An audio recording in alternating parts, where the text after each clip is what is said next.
Ladies and gentlemen, welcome back to Pearl, Mississippi, as we are just about to get set here for Game 3 of 6 between the Mississippi Mud Monsters and the Evansville Otters.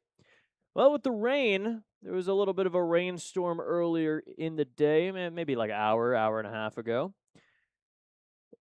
So that causes a 10-minute delay, which is why we're starting at the usual first pitch time. It was supposed to be 6:30. It's now 6:31, so of course we're not starting then. 6:40 is supposed to be the designated time for first pitch, so only a quick 10-minute delay, and then we'll get back into things here in Game 3 of 6. The Otters are in desperate need of a win here in Game 3. They dropped the last two, or at least the first two games in the series, each of them by 1 run. Matter of fact, 4 of 6 games this season between Evansville and Mississippi have been decided by 2 runs or fewer. There's been a lot of close games between Mississippi and Evansville. 6 of the 12 games last season in 2025 were also decided by 2 runs or fewer. So these two teams, when they play each other, more often than not, you're going to get a close game. But the Otters have not been a part of the winning side of the close games in this series so far. Yesterday, they dropped another game after giving up a run in the 8th inning. They lost 4-3 yesterday. They scored first. They scored 1 in the 2nd inning. 1 in the 6th. They were up 2-0. But then Mississippi came back, scored 1 in the bottom of the 6th, 1 in the bottom of the 7th, and then 2 in the bottom of the 8th, capped off by a pinch hit RBI single by Victor Diaz to give them the tie ball game, and then the RBI single from Samuel De La Rosa bringing in the go-ahead run, as well as getting some insurance. The Otters scored 1, though, in the 9th inning. It was an RBI single by Sam Linscott that scored Logan Brown from second base after an error over at third by Holt. But Connor Langrell ended up getting the last 3 outs, fly out to center from Dirksen, which didn't advance any runners, and then back-to-back strikeouts of both J.J. Cruz and T.J. Salvaggio ended up giving him his second save of the year, as Dallas Woolfolk ended up getting the win. Anthony Tomczak got the loss, and the Otters fell to 35-25, and that's where they stand now. They have now dropped to 6 games back of Washington in the division, which is the highest amount of games back they've been all season. As they started off the year in first place, but have since fallen a little bit, and Washington has really just kept on winning and winning. They're now 42-20, sitting with the best record in the Frontier League. Just a half game over Quebec for the best record in the Frontier League. The Otters are in need of this one, but in terms of statistics, everything seems to be on their side to get a victory here today. They're 9-1 on Thursdays. Their only loss was back on June 18th against Lake Erie. They're 8-3 in the gray uniforms, as you can see for everybody on HCN. They're rocking the gray unis today. On the other side, nothing really in favor of Mississippi. They're 3-14 in the third game of a series this season, and they're 1-9, the complete opposite of Evansville on Thursdays. So, statistically wise, this is a game the Otters should win, but statistics can always do you wrong at points. The Otters, though, definitely need a victory here in Game 3 if they want to have a chance at winning the series, or at least tying it at 3-3, heading back to Evansville to play against the New York Boulders. Let's take a look at our starters, though, for today. On the side of the Otters, it's Colby Morse making his second professional start. His first start was back on July 17th against Windy City through 2 1/3 innings. Gave up 3 hits, 2 earned runs, 2 walks, and 2 strikeouts, but that was an 8-7 loss at the hands of the Thunderbolts, the first game of that series. The Otters did end up winning that series, though, after taking the next 2 against the Bolts. We'll see them next weekend. On the other side for Mississippi, it's Tyler Campbell. He has a 4.87 ERA in 44 1/3 innings. The signing from the Pecos League earlier this season has pitched against the Otters before. Back on June 20th, he threw 6 innings, gave up 7 hits, 3 earned runs. Didn't walk anybody, struck out 3, gave up a homer. It was a pretty good game for him, but the Otters did end up winning that one by a score of 4-3, as now we've had 2 games between the Otters and the Mud Monsters that have ended 4-3. Campbell has known for a couple things, and one of them is going pretty deep into games. He's a good innings eater, just like we saw from Brian Williams in the first game of the series.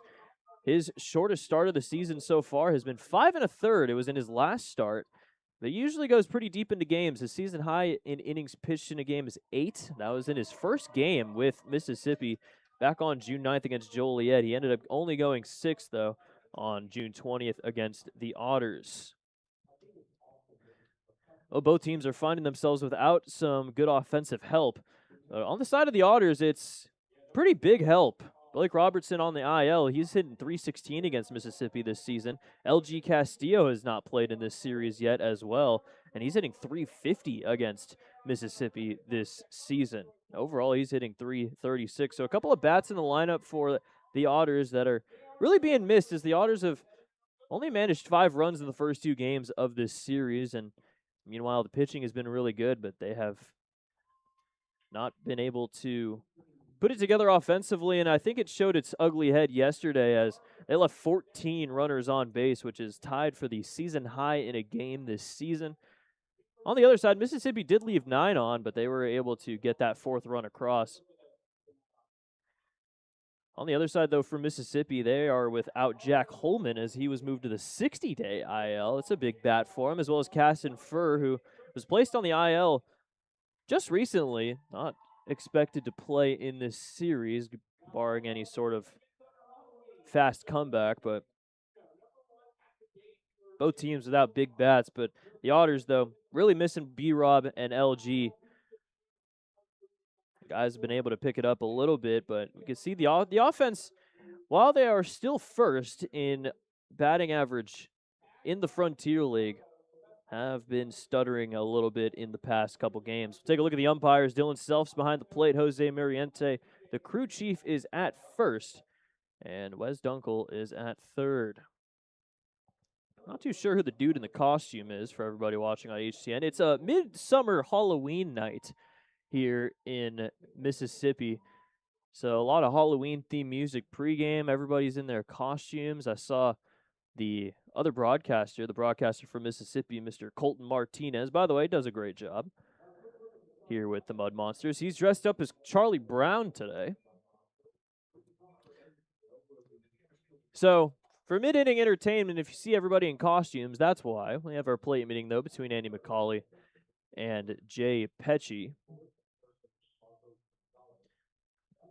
Mississippi yesterday getting another win at home. They're now 18-11 at home. Their win total the second highest in the West Division, but still in last place because they are 9-24 on the road this year. So they definitely would much rather enjoy playing here at Trustmark Park rather than on the road, but it is an ever so close West Division still. Schaumburg is still in first place after beating Windy City. They're now a game and a half back of the Boomers. Same with Gateway. They're also a game and a half back. Joliet's 3.5 back with their win yesterday. And Mississippi, now that have won 2 straight, they're 4 games back, but they're in last place in the division.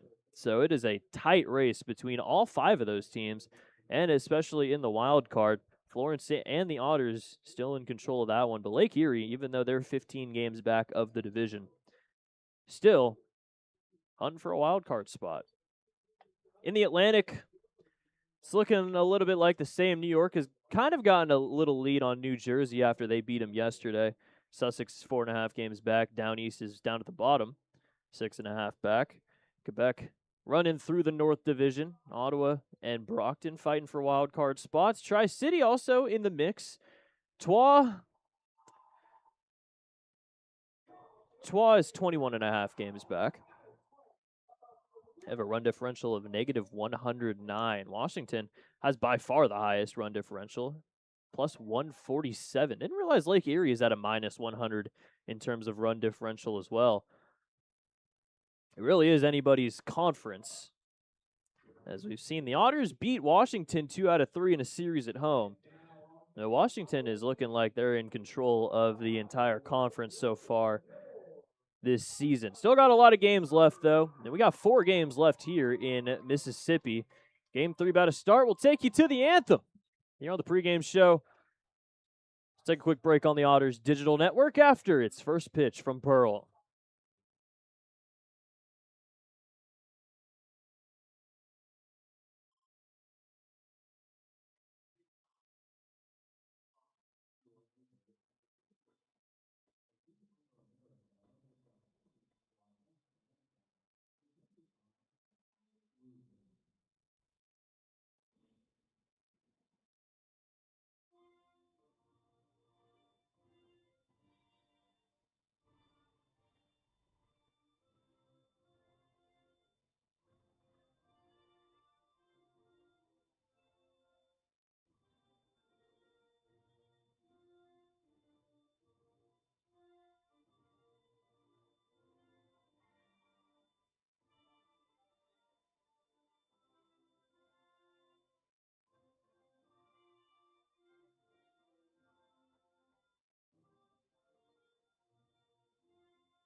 See if the Otters can get themselves a Game 3 victory. We'll take a look at the Mud Monsters defense first. It's Kyle Booker in left field with Braylon Skinner in center, Karel Paz in right. Travis Holt at third with Josh Shelley at short, Slater Shield at second, and AJ Fritz at first with Victor Diaz doing the catching for Tyler Campbell. Take a look at the lineups. Starting with the Evansville Otters, John Ponder, Amani Jones, the top two. Amani Jones got the day off yesterday. Logan Brown is batting third. He's doing the catching today for Colby Morse. Marcos Gonzalez back in the cleanup spot at third base. Dennis Pierce at first, batting fifth. Mark Black, the DH, batting sixth with Lynn Scott, Bridges, and Salvaggio, the 7, 8, 9 hitters for Evansville. On the other side for Mississippi, Braylon Skinner, Kyle Booker, Karel Paz, the three lefties back at it again, leading in the top three spots. AJ Fritz hitting cleanup again.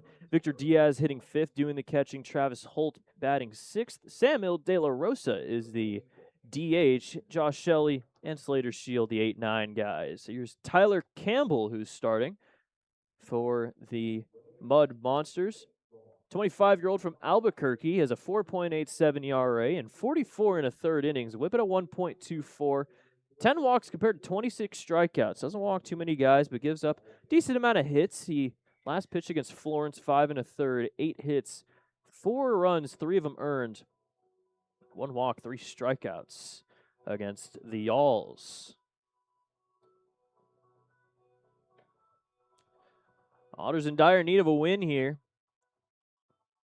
Get the momentum back on their side, push it into the weekend. Stats mentioned in the pregame on their side, 9-1 on Thursdays. Mississippi's 1-9 on Thursdays. Not sure if that really means anything in the grand scheme of things, but it is definitely a good in terms of a confidence builder. The guys know that they can win. They win on Thursdays all the time. They can do it again here. And Otters, even though they did lose yesterday against a lefty starter, still managing to be pretty good against lefty starters, 14-7. First pitch at 6:45. And with the delay had a delay. Swung on and missed for strike one.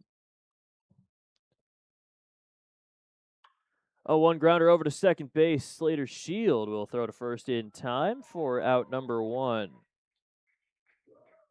So Ponder quickly out here. Ponder has hit a home run already this season off of Campbell. That was in his last start on June 20th. Monty Jones has gone 0 for 3 against Campbell this season. Jones didn't play in yesterday's game.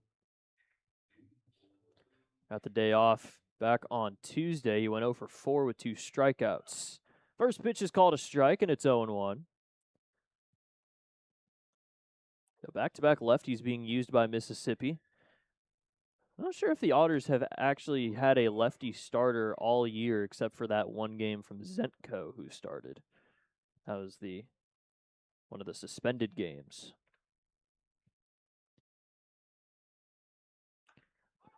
Fly ball into right center field. Pause will call off Skinner and make the catch for out number 2.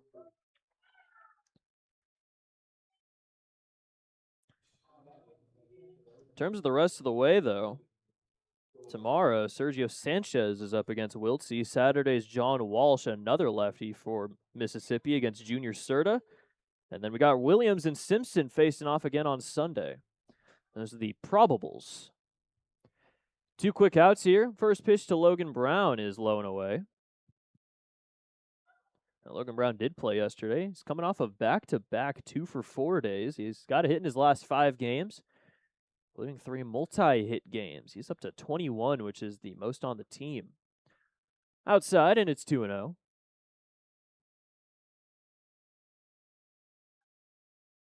Game number 51 for Logan Brown. After yesterday's game, there's now 3 guys tied for the team lead in hits. It's Jones, Brown, and Ponder. The top 3 all have 68 after Logan's 2 for 4 day. Just misses, and it's 3-1.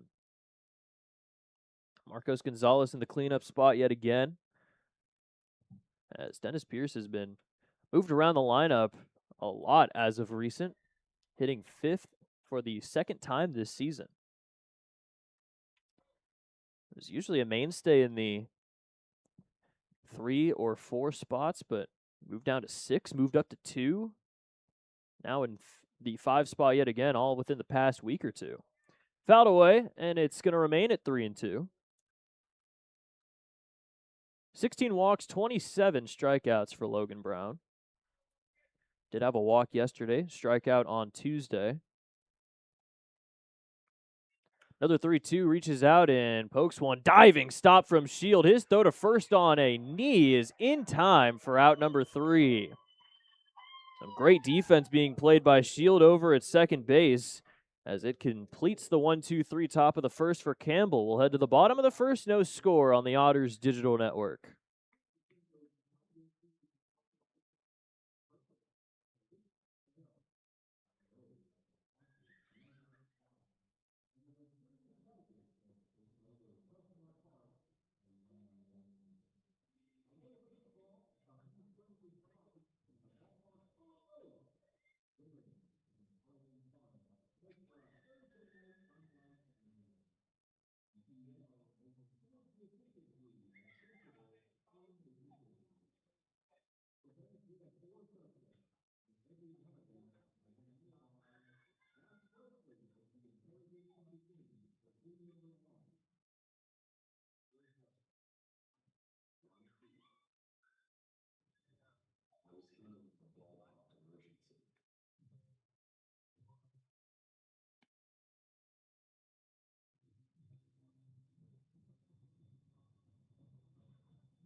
First inning is brought to you by the Mesker Park Zoo and Botanical Gardens. Visit the Mesker Park Zoo at 1545 Mesker Park Drive in Evansville, Indiana. 1-2-3 top of the first inning for Campbell, and Colby Morse will try to replicate that. In the bottom half of the first, had his first professional start on the 17th against Windy Cities. He is a new signing for Evansville, second game as a pro. After spending this season with the Indiana State Sycamores, he had a 4.23 ERA in 44 2/3 innings. All Missouri Valley Conference first team selection. He has a pretty big task ahead of him here in the first as we'll take a look at the Otters defense. Bridges, Ponder, Linscott left to right. Third to first, Gonzalez, Salvaggio, Jones, and Pierce with Logan Brown doing the catching for Morse. Well, Logan Brown was the catcher for Morse in his first start as well. Went 2 innings, 2 1/3, 3 hits, 2 earned runs, 2 walks, 2 strikeouts. So face off against Skinner, Booker, and Paz, the only 3 lefties in the lineup to lead off the bottom of the first. Popped up left side of the infield, TJ Salvaggio calling everybody off. He'll make the catch for out number 1.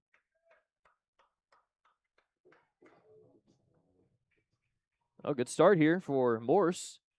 Quick out number 1 against the All-Star in Skinner.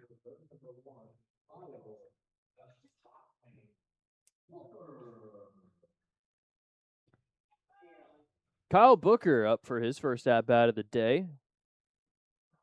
Rocking a 7-game hitting streak.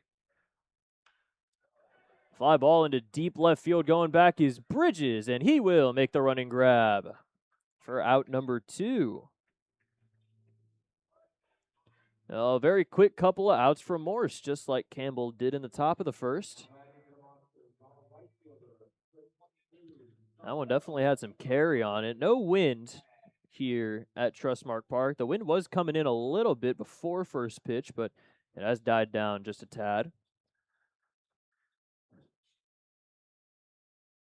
Correll Paz, first pitch from Morse, as he swings at the first pitch, pops it up foul. Foul ball brought to you by Heads Construction. Choose the best, never regret it.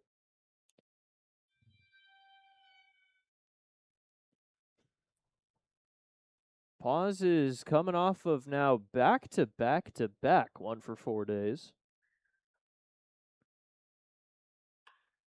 Grounder to short. Salvaggio, throw on to first in time, and a very efficient first inning for Colby Morse.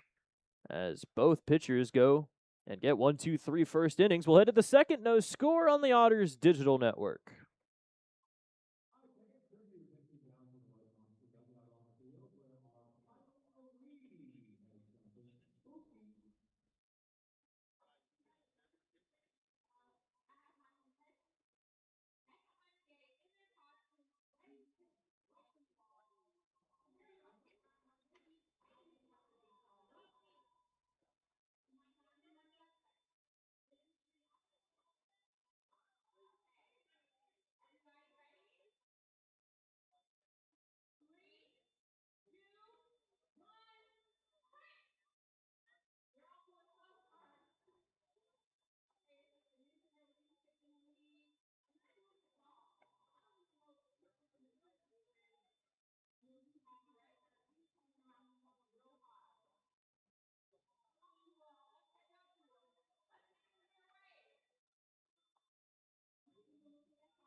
Well, Tyler Campbell didn't even really have time to get comfortable out in the dugout. How about a 5-pitch first inning for Colby Morse in the first, as he gets Skinner and Booker to both fly out to the left side, then a grounder to short for Paz. And all of a sudden, we're here in the second inning. Marcos Gonzalez, Dennis Pierce, Mark Black leading it off.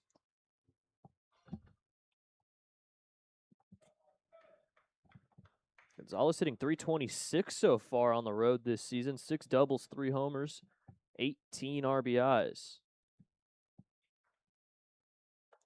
First pitch is called a strike, and it's 0-1. Gonzalez has gone 0 for 3 so far this year against Campbell with a strikeout. High fly ball into right field. Pause. Moves back a couple of feet. He'll make the catch, and that's out number 1.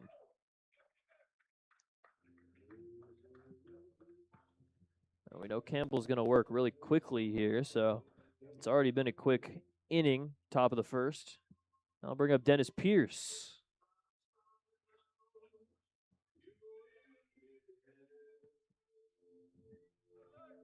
One of the fastest working pitchers in the Frontier League. First pitch called a strike. Pierce in a little bit of a slump so far. Last 12 games, he's 5 for 43. And he's quickly down 0-2. He's 0 for his last 11, going back to he's 2 for 4 back on the 18th against Windy City. 0 for 4 yesterday with a strikeout. 0-2. Little high.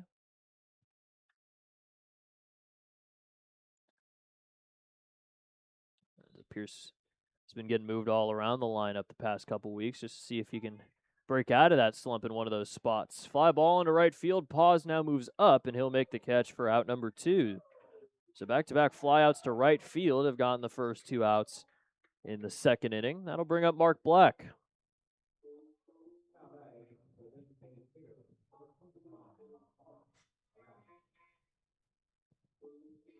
Mark Black got his first hit against the Mud Monsters yesterday, 1 for 4. Moved up in the lineup a little bit over to the 6th spot. And Mark Black has been hitting the ball well as of recent. First pitch missed for ball 1. 1-1 pitch is called a strike. Has a hit in 6 of his last 7 games, included a 2 for 4 back on Sunday against Windy City. So I'm going to miss, and it's 1-2. See him talk about with Campbell working really quickly. Barely get a line in before he's ready to go for the next pitch. Campbell's given up multiple earned runs in every game this season. The Otters going to need to capitalize on that one. A little outside, and it's 2-2. Season high in earned runs so far is 7. That was on the 8th of July. 2 starts ago against Joliet. It's the only game in which he gave up multiple home runs. Swing and a miss for strike 3. And it's a 1-2-3 inning again for Campbell, his first K. 6 up, 6 down for Campbell as we'll head to the bottom of the second. No score on the Otters digital network.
Second inning is brought to you by J.E. Shekel Armor Protection. Founded in 1978, J.E. Shekel is the Tri-State's premier residential, commercial, industrial service and construction company. It has been a lot of pitching so far today. It is only the bottom of the second inning, but nobody has reached base yet.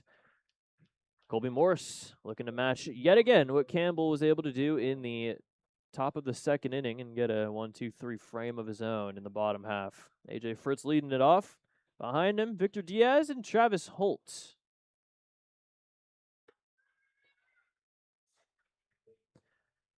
AJ Fritz spent time with the Great Falls Voyagers of the Pioneer League last season. He was also a pitcher with them somewhat. 10.65 ERA, 23 and 2/3 innings. So he does do a little bit of the two-way thing. He's pitched in 5 games this season. But definitely more of a hitter. He hit .329 with Great Falls last season. Ended up doubling 21 times. First pitch straightens him up. Inside call, ball 1. Yesterday, Fritz went 1 for 3.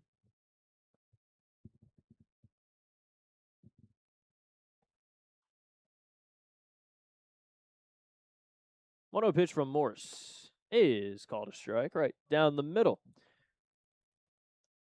7 pitching appearances overall with Great Falls last season. 5 this year with Mississippi. 2 against Lake Erie, 1 against Gateway, 1 against Schaumburg, and 1 against Florence. Popped up foul. It'll get out of play. It's 1-2.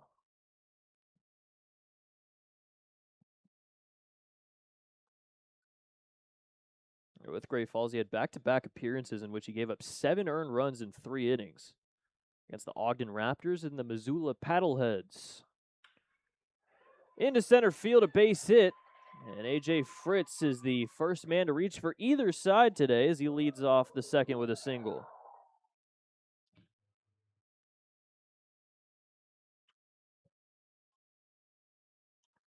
So Morris able to get the 3 lefties out in relative succession, but first righty he sees hits a line drive up the middle. First hit of the day for the Mud Monsters. I'll bring up Victor Diaz. Came in a big spot yesterday. Pinch hitting in the 9 spot for Nathan Rose. Ended up hitting a single that brought in the tying run. A little high, and it's 1-0.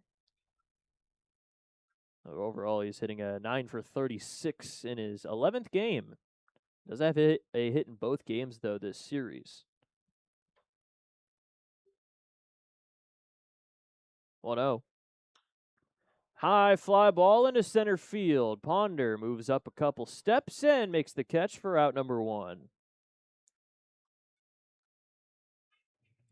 So Diaz retired for out number 1. That'll bring up Travis Holtz.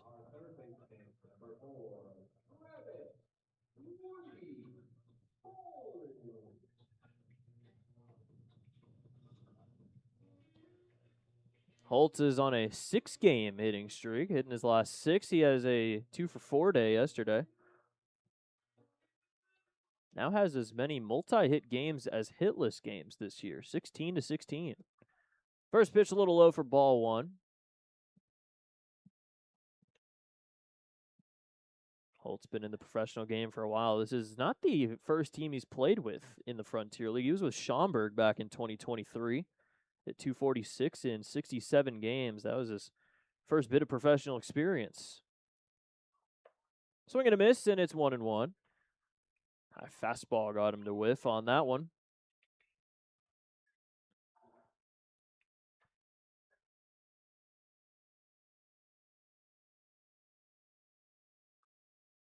Runner on first here with 1 out. Breaking ball misses a little high. Fritz, 7 for 8 on stolen bases. I was got to mention that Mississippi's good at stealing bags.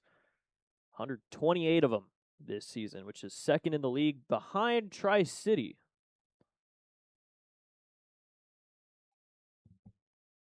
Two 1. Grounder to third. Gonzalez throw to second for 1. On to first and dug out by Pierce, a double play. 5-4-3. DP ends the inning. And it's another 1-2-3 for Colby Morse. We'll head to the third. Still no score on the Otters digital network.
Well, if you're starting to get some withdrawals of baseball at Bosse Field, we will be back there on Tuesday, July 28th, as the Otters play against the New York Boulders.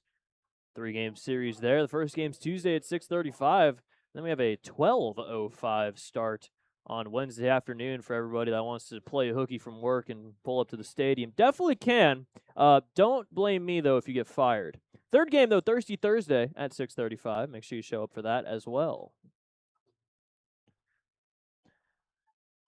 First pitch is going to miss for ball 1 to Sam Linscott.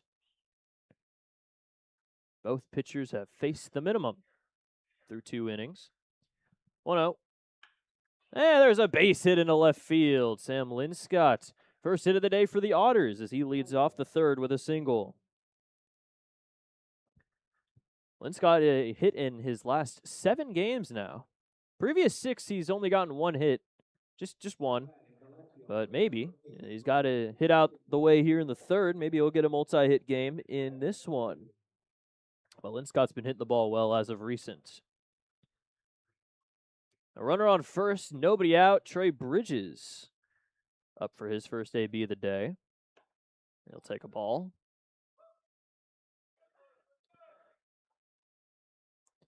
Bridges now a hit in both of his first 2 professional games, including an RBI double yesterday.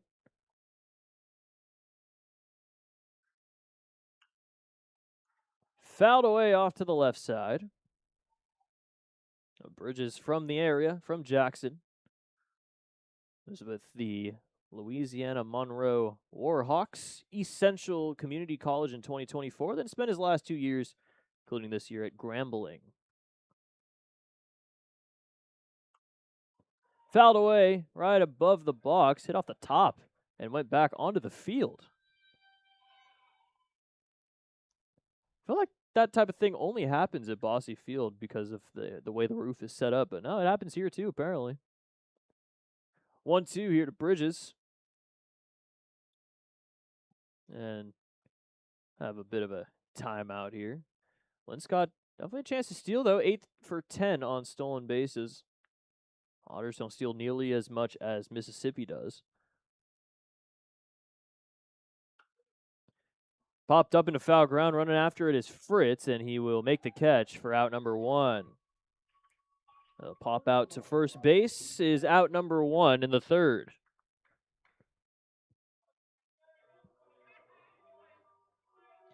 Bottom of the order, TJ Salvaggio. He was in the 8th spot yesterday with Bridges in the 9 hole, but those two switching now, and Salvaggio is hitting 9th for the 46th time this season out of his 57 games. First pitch called a strike. 2 for 3 day yesterday for Salvaggio. He walked twice, reached 4 times out of his 5 ABs.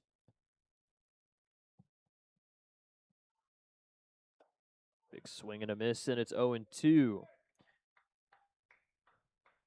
Sitting pretty good in away games, 323, including 6 of his 9 homers being hit on the road. 20 RBIs, 12 walks, 16 strikeouts.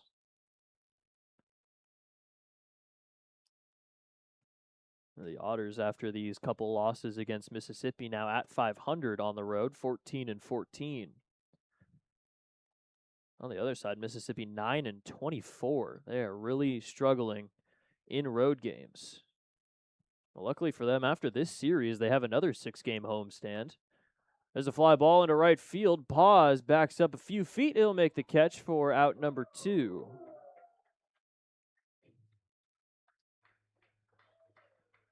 After this series, Mississippi stays here, and they have a 6-gamer against Schaumburg.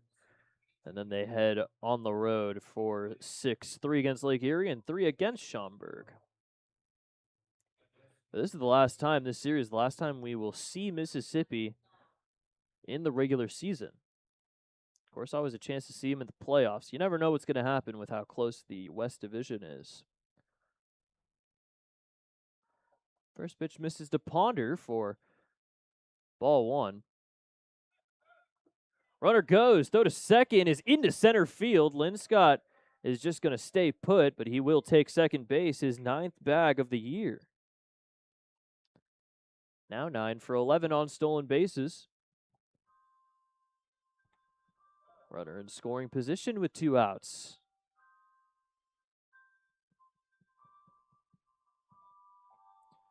Now, Ponder does already have a lot of RBIs with 2 outs. 18 of them tied with Logan Brown for the most. Hasn't gotten anything to hit quite yet, though. It's 3-0.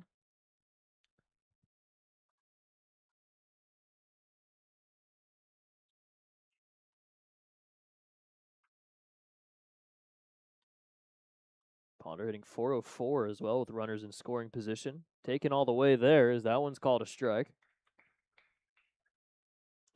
No runs for either side. Both teams with 1 hit, both teams with no errors. It is pretty much identical between the two through 2 innings. Fouled away. 3-0 to 3-2 for Campbell. As mentioned, Campbell doesn't walk too many guys. His season high in walks is 3. That was in that game in which he gave up 7 earned against Joliet. Otherwise, has only walked multiple batters in 3 games. Payoff. Swung on and missed, strike 3, and Ponder goes down swinging. Second K for Campbell. And that'll do it for the top of the 3rd. Lynn Scott gets the first hit of the day for Evansville, but we're still all knotted up at 0, heading to the bottom of the 3rd on the Otters Digital Network.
Third innings brought to you by Precision Pest and Wildlife. Every great team brings precision to the field. We bring it to your home and business. Call 812-993-3341 or visit precisionpestwildlife.com. Let's elevate the standard together. The Mississippi looking to break the scoreless tie here in the bottom of the 3rd inning against Morse, who is given up a hit, but faced the minimum still after getting hole 2 ground into a 5-4-3 double play to end the bottom of the 2nd inning. Looking like it's going to be another low-scoring affair here in Game 3 and possibly another close one. Talked about in the pregame how 4 of these games between Evansville and Mississippi have resulted in games that were decided by 2 runs or fewer. And the only games where that was not the case was an 8-4 win by Mississippi on June 3rd at Bosse Field, and then the Otters winning 13-1 against Mississippi on the 19th of June. Every other game has been decided by 2 or fewer runs.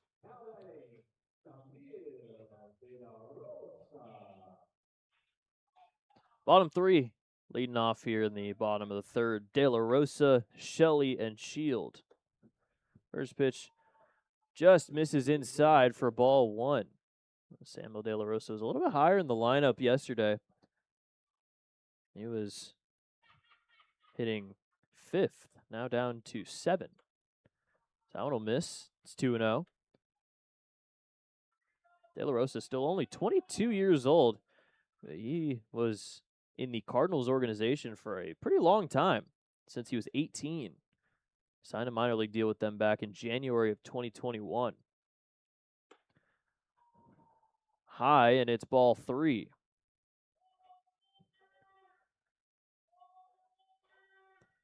De La Rosa here at home hitting .323. 1 homer, 8 RBIs, 11 walks compared to 9 strikeouts, and make it 12 as 4 pitches will advance De La Rosa to first on the walk. As Morse struggling to locate here to start the bottom of the 3rd.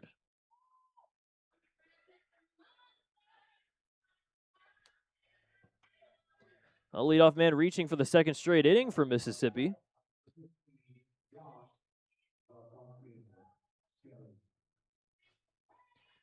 Now Josh Shelley, the man on first and nobody out. Already a double play grounded into by Mississippi today. That ended the 2nd inning. First pitch is called a strike. The first strike of the inning for Morse.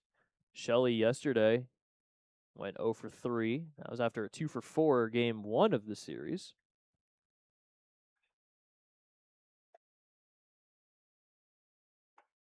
That is strike 2. A couple of good pitches back to back for Morse.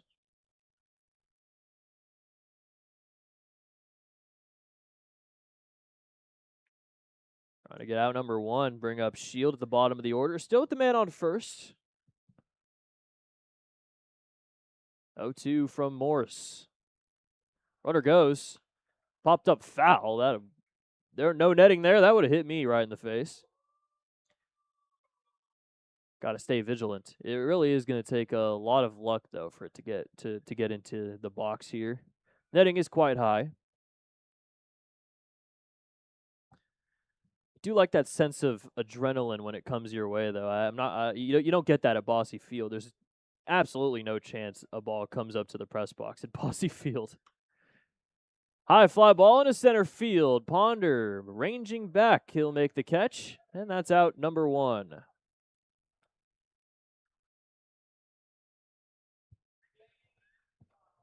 Slater Shield. First at bat of the day. As the lineup going to flip over here. If Shield doesn't ground into a double play, it will flip over, but I've already seen one. Shield came in as a pinch runner in yesterday's game. Ended up walking in his only at bat. Throw back to first. A little close, but not in time. Every at bat that Shield has had today in this series has resulted in a walk. The dude loves walking. He still has more strikeouts than walks, but not by that much. 39 walks compared to 43 strikeouts. Called a strike, and it's 0-1.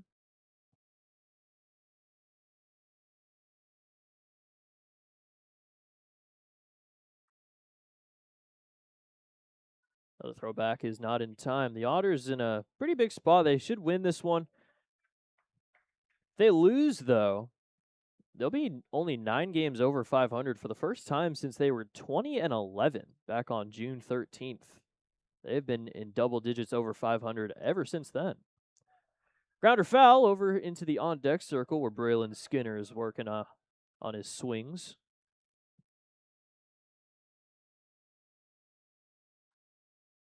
They've been 10 games over 500 a few times. They were 25-15 at one point. They were 33-23. Runner goes again. Grounder over to short. No double play ball. Salvaggio's throw on to first, though, is in time for out number 2. Almost had that inning-ending double play. If De La Rosa wasn't running from first, definitely would have gotten that one, but runner in scoring position now with 2 outs for Braylon Skinner.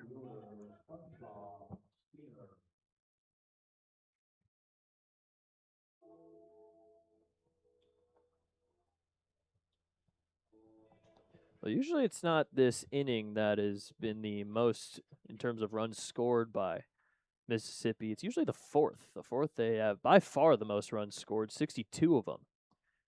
But 48 in the 3rd is second most.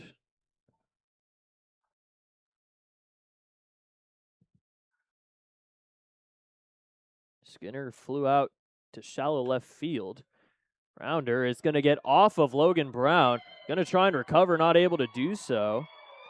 All right, that's Dennis Pierce over at first base. He got hit with a pretty mean hop there as it went off the base. Everyone is safe. It's going to be called a base hit for Skinner. Luckily, didn't get past Pierce. That would have scored the run from second base. De La Rosa will just advance to third. Runners at the corners with 2 outs for Kyle Booker, who is definitely quite used to driving runs in against the Otters. He's done it 14 times now. High pop-up left side of the infield. Salvaggio calling off Gonzalez. He'll make the catch for out number 3. So some traffic for Morris, but he's gone through 3 scoreless as well. We'll head to the 4th. 0-0 on the Otters digital network.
Top of the 4th, no score between Evansville and Mississippi here in Game 3 of 6 in Pearl.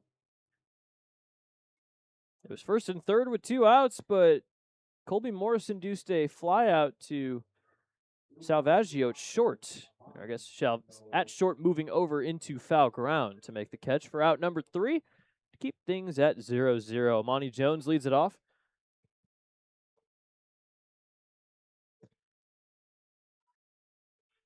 For 1 as a flyout to pause in right field. Sun's coming out here in Mississippi after we've seen a lot of cloudage and a lot of rainage. First pitch misses for ball 1. Amani Jones has a .837 OPS against lefties this season. His better split than against righties, .712.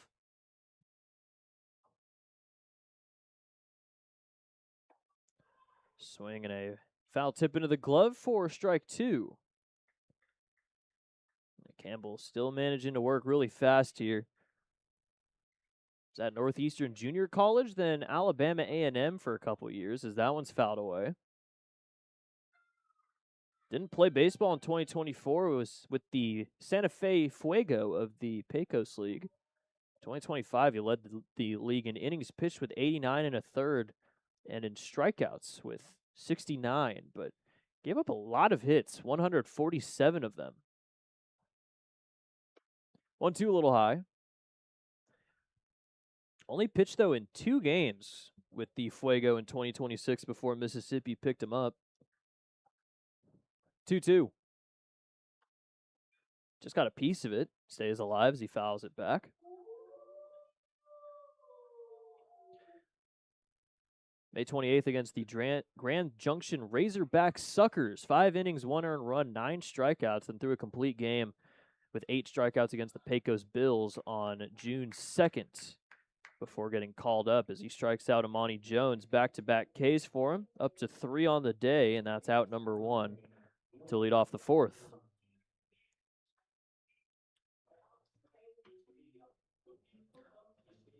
Mississippi riding into the shift here for Logan Brown.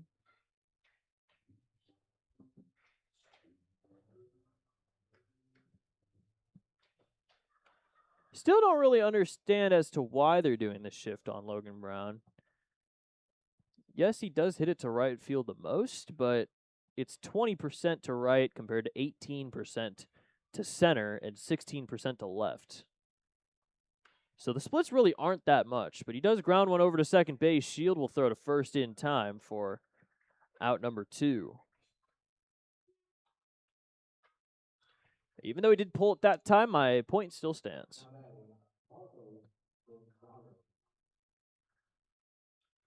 Two down quickly here. In the top of the 4th, Marcos Gonzalez up for his second at-bat of the day. Flew out to right field in his first at-bat. OPS at a 911. 171 above league average. Performs particularly well in day games. Has a 1246 OPS in day games. In comparison, a 754 in night games. So that one will miss. He gets past Diaz. It's 1-1.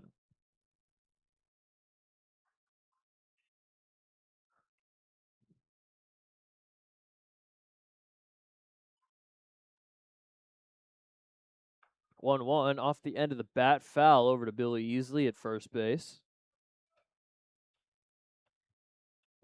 Now 1-2. Gonna get a nice 1-2-3 inning here for Campbell. He's having a little bit of a rougher July. 3.81 ERA last month in June, 6.38 this month, but he is pitching a lot better at home than on the road. 3.6 at home compared to 6.75 on the road. As he strikes out 2 in the 4th inning, Gonzalez goes down swinging. He's got 4 overall, and it's another 1-2-3 for Campbell. We'll head to the bottom of the 4th. Still no score on the Otters digital network.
Fourth inning is brought to you by Sheet Metal Workers Local 20. For 138 years, sheet metal workers have led the way in sheet metal industries like heating and air, architectural, industrial, and more. Visit smart20evansville.com for more information. Well, Tyler Campbell's threw 4 scoreless on 53 pitches. And Morris is on 28 pitches through 3 innings. So both pitchers, another efficient one. We saw Williams and Simpson go far in their starts, as well as Williman and Art Hoven. Now, it's happening again between Morse and Campbell. It'll be Paz, Fritz, and Diaz leading off. Paz in his first at-bat ended up grounding out to Salvaggio at short in his first at-bat.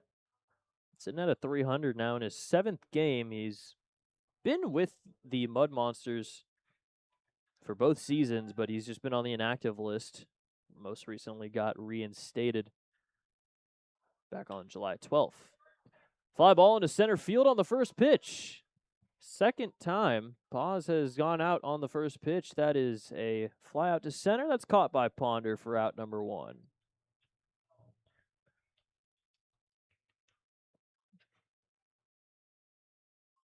Now Colby Morris is off to a fantastic start. He's already pitched longer than he did in his first start. Went 2 1/3 in his first start. He's now to 3 1/3, and he's only thrown 29 pitches. As everybody on Mississippi's in first pitch against him. AJ Fritz has one of the 2 hits for Mississippi. That one misses a little high. He singled to lead off the second inning. The other hit was Skinner. His single that bounced off of Pierce at first in the third. 1-0 is called a strike. Good breaking ball from Morse. Now Fritz had hit in 2 of the 3 games in this series. Still got 3 more of these, by the way, at Trustmark Park. So don't get, make sure you get comfortable, because we'll be here for the rest of the weekend. Fouled back to the netting, and it's 1-2.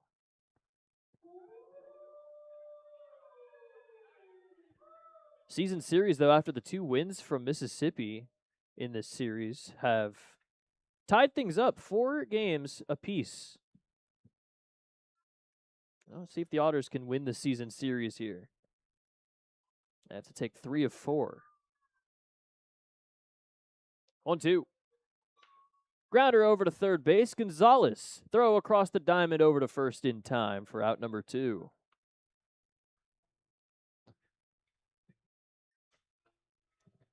First 2 gone here in the bottom of the 4th. Victor Diaz up for his second at-bat. Just like Paz, he was also on the visa inactive for a little bit. He got reactivated on the 4th of July. Last year, he hit 273 in 70 games, 7 homers, 39 RBIs. Did do a lot of striking out as he swings through strike 1, fouls it off a little bit. He was in the Phillies organization for a little bit. He was also with the Astros and the Dodgers.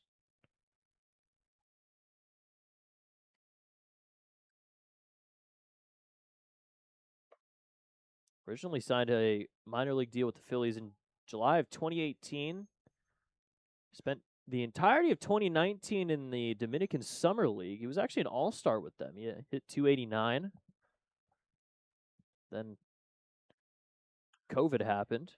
Grounder over to short. Salvaggio throw on to first on a couple hops is in time as Pierce digs it out the turf for out number 3. Another 1-2-3 inning for Morse, and another efficient one at that. We'll head to the 5th. No score on the Otters Digital Network.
Top of the 5th inning. It's been It's been a very interesting game. Nobody's scored. There's only been 3 hits. And it's been about 50 minutes, and we're through 4 innings. Now, both pitchers have been pitching very well, but Colby Morris has pitched now 4 innings of scoreless ball on 36 pitches, so pretty big rarity in the Frontier League. He's in Maddox territory right now. Now, obviously, a lot more things are going to have to go right for him, but he is having a fantastic stretch here in his second professional start. Dennis Pierce leading it off. It's Pierce, it's Black, it's Linscott. First pitch misses outside for ball 1. Pierce flew out to right field in his first at-bat. He's 0 for 1. Only 1 base runner, and that was the base hit from Linscott. That one was ripped foul. 109 off the bat, but goes into the stands for strike 1.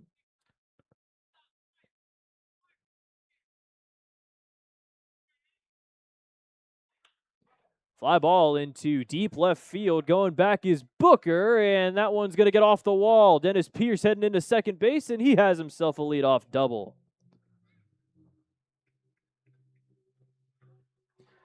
Now, 109 just got out in front of it. That one was 101, just enough, and Dennis Pierce in scoring position to lead off the top of the 5th inning, his 15th double of the season. Now ties John Ponder for the most on the team. And Mark Black has a chance to bring in the first run of the day for Evansville.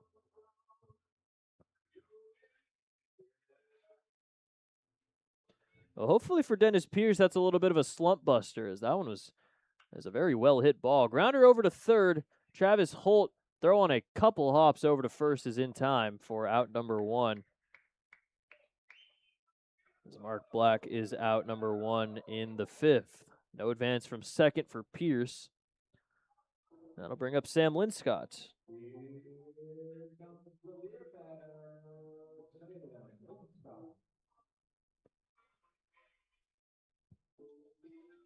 Well, Linscott has one of the 2 hits for Evansville today.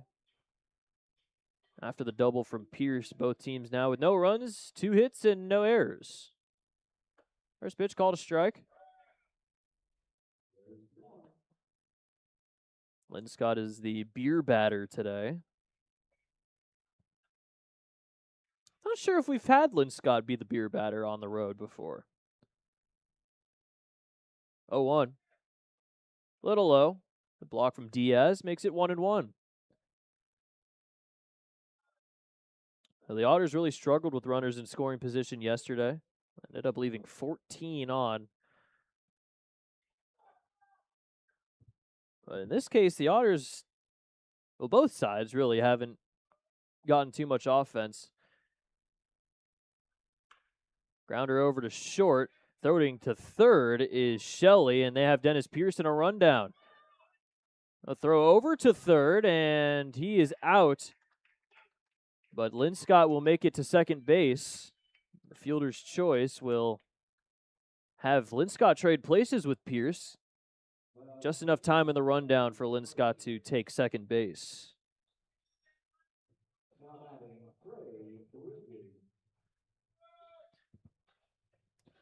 So Pierce running to third on the grounder to short, and immediately Shelley threw over to Holt. Got him caught up and eventually tagged out trying to dive into third base. Still a runner on second now with 2 outs as Bridges takes an inside ball 1.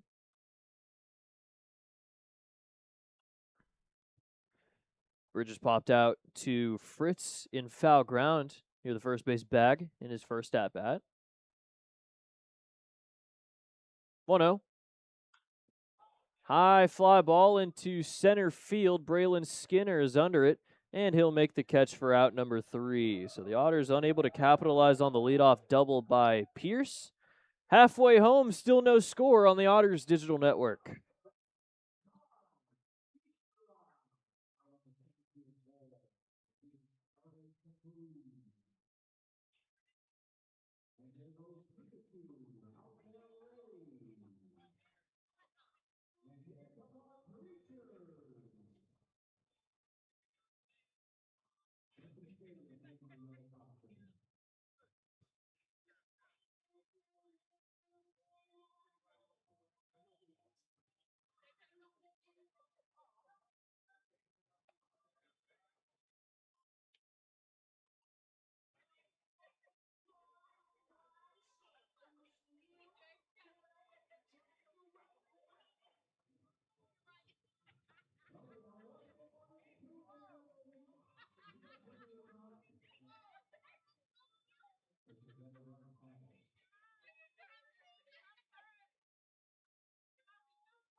We're not even an hour into this one, and we're already halfway done. Bottom five. Fifth inning brought to you by Buffalo Wild Wings. Bottomless apps are now here. Dine in only.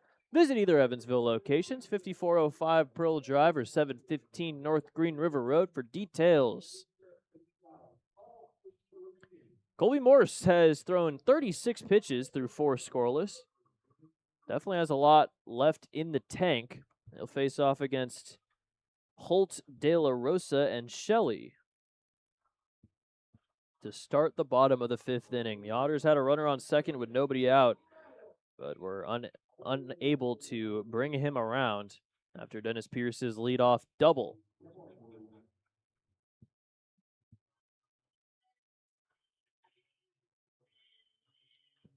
Now, Travis Holt grounded into the 5-4-3 double play to end the 2nd inning. He's 0 for 1 today. First pitch from Morse. Breaking ball just misses high for ball 1. Morse, 23 years old. He's from Harrisburg, Illinois, southern Illinois, which is pretty close to Evansville in terms of positioning.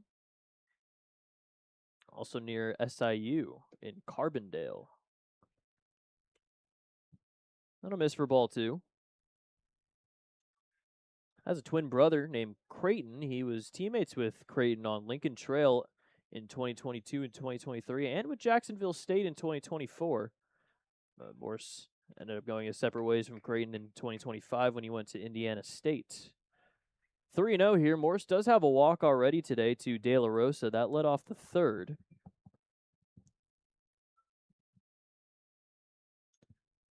(3-0). Right down the middle for strike 1.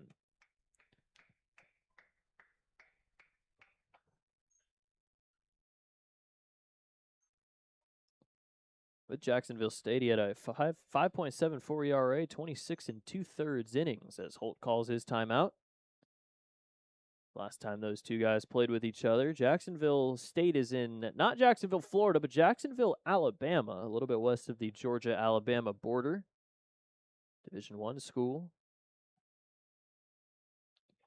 3-1 is a little high for ball 4. So second straight leadoff walk issued by Morse. One to start the 3rd, one to start the 5th, and Holt will reach. 3rd time Mississippi's had the leadoff man reach, but none of them have been able to score yet.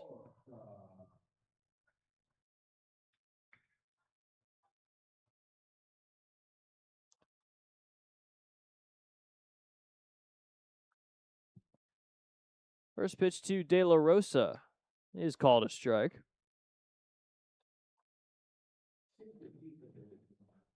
De La Rosa was the recipient of the first walk of 2. Led off the 3rd. Ended up reaching 3rd base after the single from Skinner, but did not come around to score. Grounder over to short. Salvaggio to Jones for 1. On to first for 2. 6-4-3 double play. The second double play grounded into by Mississippi today. And quickly 2 gone here in the bottom of the 5th inning.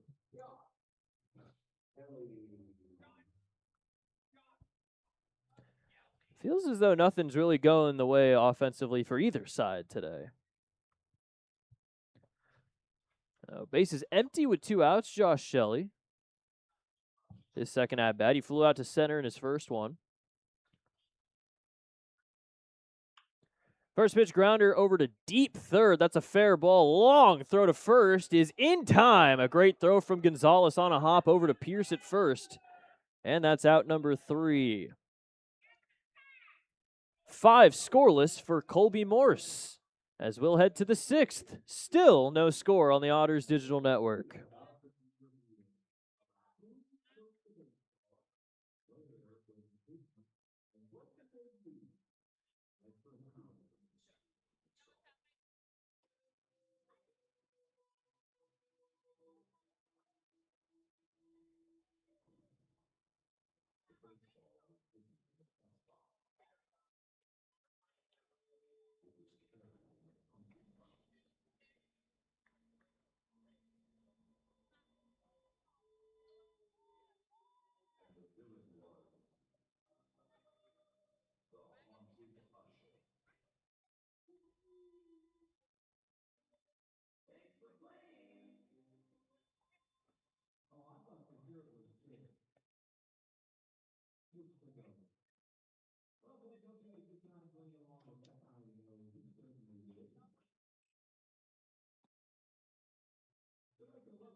Well, just when you think we couldn't get any more low scoring after yesterday and Tuesday's festivities, here we are, still with a bunch of donuts on the scoreboard in the 6th inning.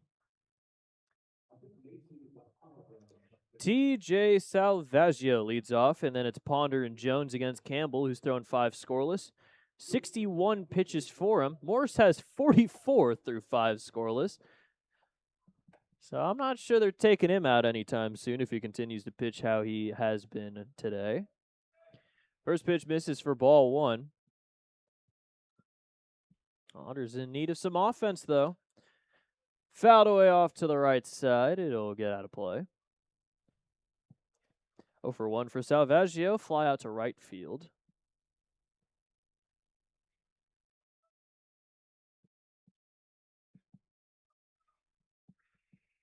One. Another one fouled away to the right side. That one hits the concourse that time. Foul ball brought to you by Heads Construction. Choose the best, never regret it. 1-2 to TJ. So he'll call his hitter's timeout. Campbell, his last collegiate season with Alabama A&M at a 6.71 ERA in 59 innings. High and away, and it's 2-2. Alabama A&M is in Huntsville, Alabama, a little bit near the Alabama-Tennessee border, so very north, but also pretty nearby Mississippi, at least compared to Albuquerque and Santa Fe, where he's from and where he last played. Salvaggio stays alive, fouls one back, and it's going to remain at 2-2.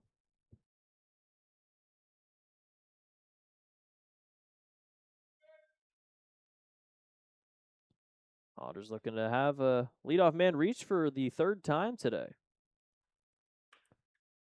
High chopper over to third. Holt on a run. Throw over to first is in time. A stretch by Fritz. He makes the catch for out number 1.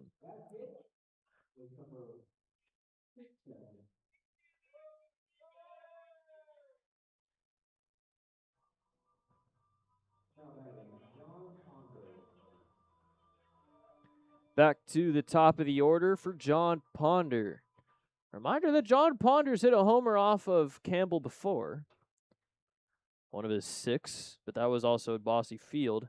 And from what we've seen so far this series, home runs come at a quite the minimum here at Trustmark Park. We did see one yesterday from Skinner, but you really got to get a hold of one.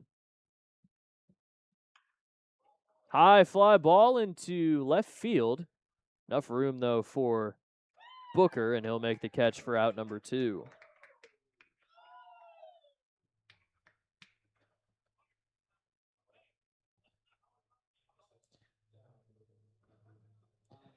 Monty Jones, his 3rd at-bat, he's 0 for 2. So far, the top 4 in the lineup is 0 for 9.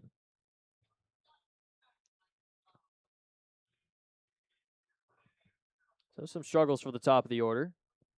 Maybe Monty Jones can change that. Otters are very good at hitting with 2 outs, as we've mentioned quite a lot here. 1-0. Inside, ball 2. Jones hasn't gotten a pitch to hit quite yet.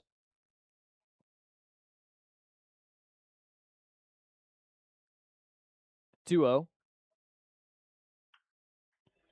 Grounder over to third, but it was foul as Holt will lob it over to first. Apparently that was a fair ball. They're calling it fair. Showed the out symbol at first. Jose Mariente did. The umpires will convene. Clearly, Amani Jones was in some pain, so he definitely fouled it off himself, right?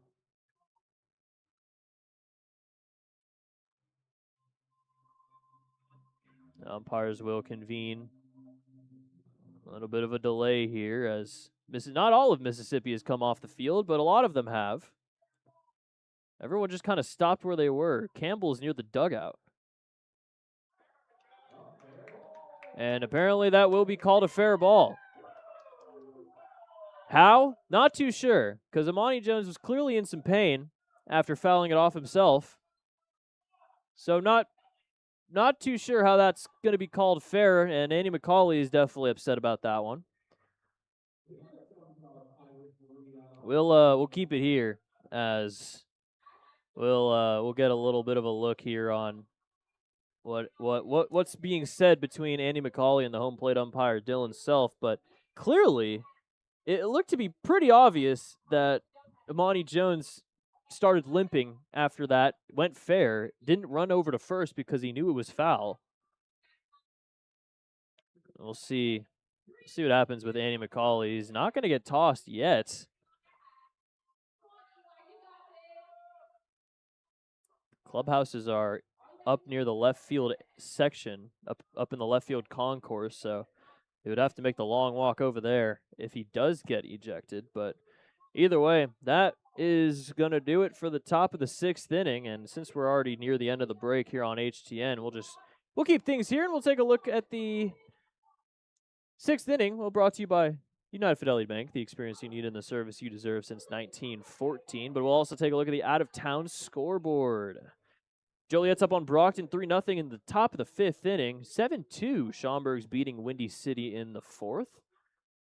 Down East is beating Trois Riviere 5-2 in the 6th inning. Washington is just barely beating out Lake Erie 3-2 in the bottom of the 6th inning. Quebec's winning. That's per usual. 16-2, New Jersey's winning against New York as they allowed 9 runs to score in the 4th inning. Florence scored 4 in the 6th. They're now leading Gateway 5-3. Ottawa's leading Tri-City 7-2. So both Florence and Washington winning might put the Otters in a bit of a must-win situation for this game. Still tied up, but it's been some good late inning heroics from Mississippi in the first 2 games that have allowed them to take both of those.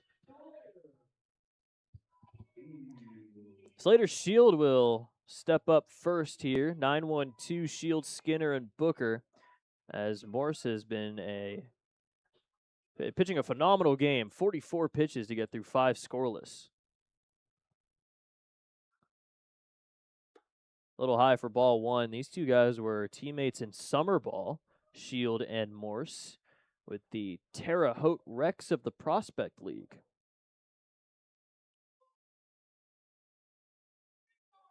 Back in 2023. High fly ball into center field. John Ponder will make the catch for out number 1.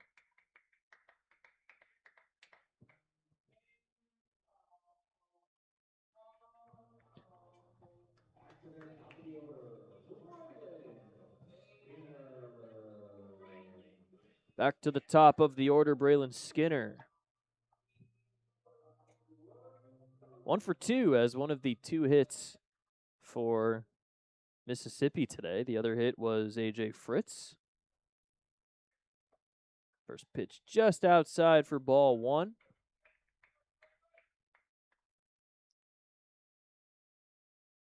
Skinner 1 for 2.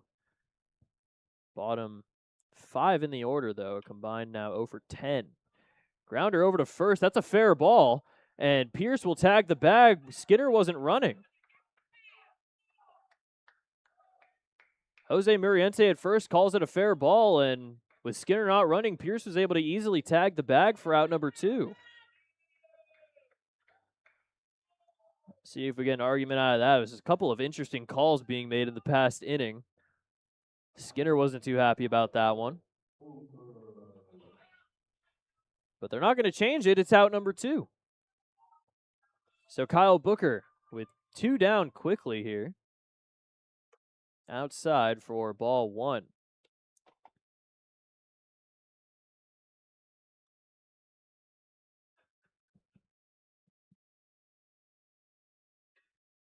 There is somebody warming in the bullpen for Evansville. I'm not sure why you would take Morse out here, though. Swing and a miss. It's 1-1. He could really make sure the bullpen doesn't get any play today and save him for tomorrow, the rest of the series, if he keeps on pitching like this. He's not even at 50 pitches yet, and he's gone through 5 2/3 scoreless. The main reason he hasn't pitched, he hasn't thrown that many pitches, he hasn't struck out anybody. He's just given up a lot of soft contact. Swing and a miss, and it's 1-2.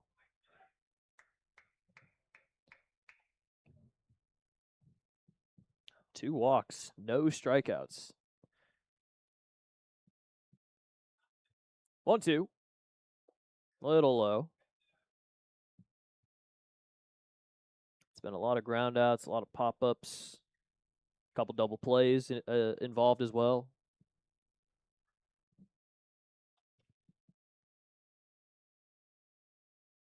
2-2. Slow roller down the first base line over to the Otters dugout. Still remains at 2-2. Kyle Booker, 24-year-old from Memphis. He was with Tennessee. He won a national championship with Tennessee.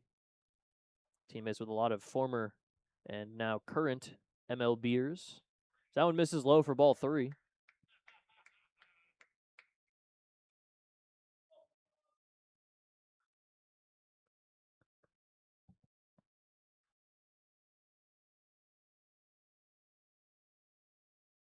Payoff pitch here from Morse.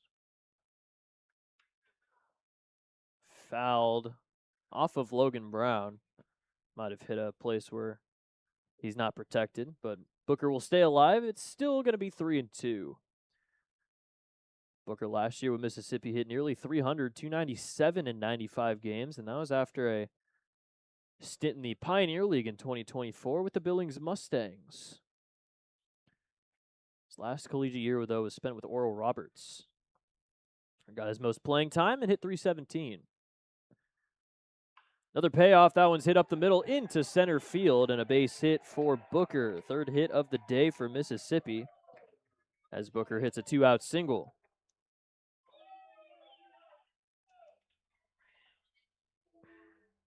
That's probably the longest at-bat we've seen for Morris today against Booker, and Booker wins the battle, hits the single, but still 2 outs, chance to get out of this with a scoreless 6th inning.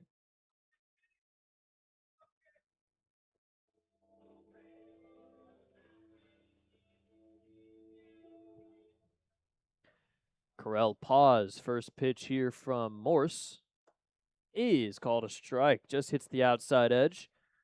Good breaking ball from Morse.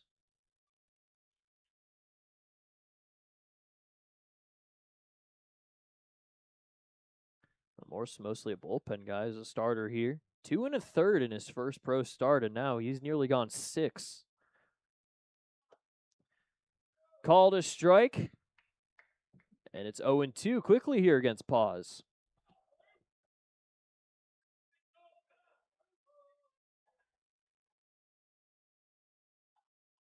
His season high in innings pitched with Indiana State this year was 4 2/3. And he's already surpassed that with flying colors.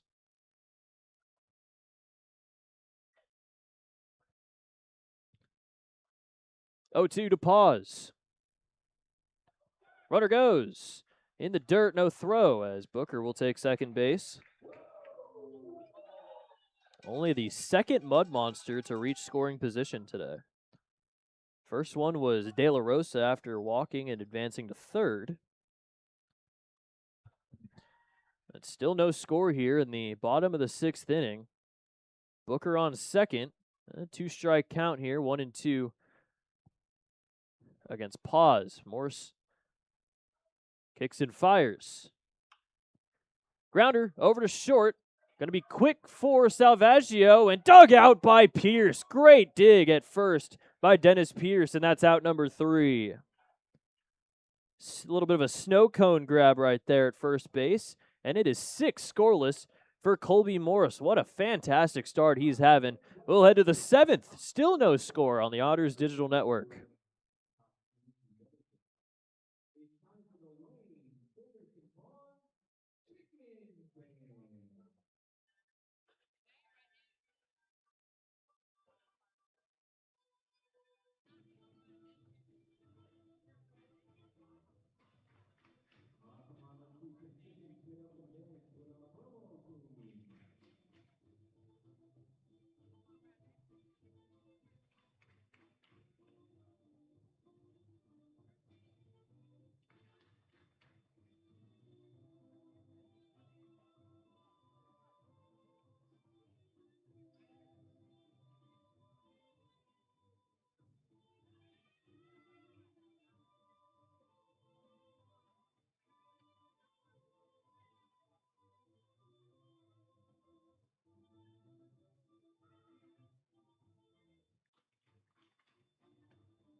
A lot of zeros on the scoreboard here as we enter the top of the 7th inning.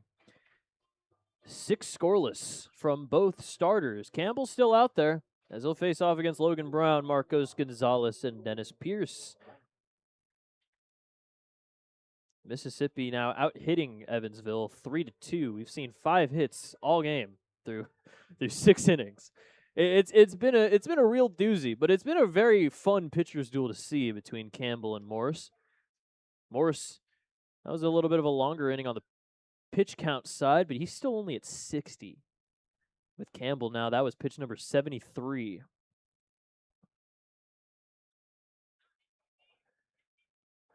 First pitch was a ball. This one was 2-0 here to Logan Brown. Leads it off. He's 0 for 2. Couple of grounders over to Shield at second base. They're doing the shift on him yet again. Shows bunt, pulls it back, and it's called outside for ball 3. No walks yet given up by Campbell today. The Otters usually do their most damage offensively in the 6th and the 7th innings. So that one's called a strike. Brown was taking all the way. 67 runs in the 6th inning, 57 in the 7th. Fouled away, 3-0 to 3-2 here, as that foul ball is brought to you by Ed's Construction. Choose the best, never regret it. Back now to a full count. Payoff from Campbell. Fouled away over into the Monsters dugout. It will stay there at 3-2.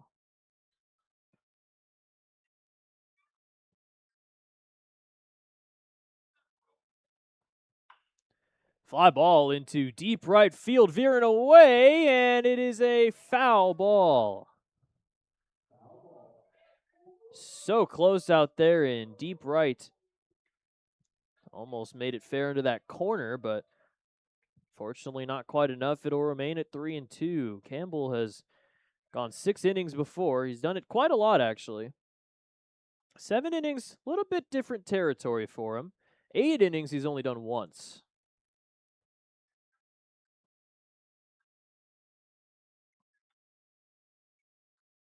Another payoff. There's an opposite field base hit into left. Again, not sure why they're shifting on him. Logan Brown can hit to all fields, and he proves that there. Single leading off the 7th inning.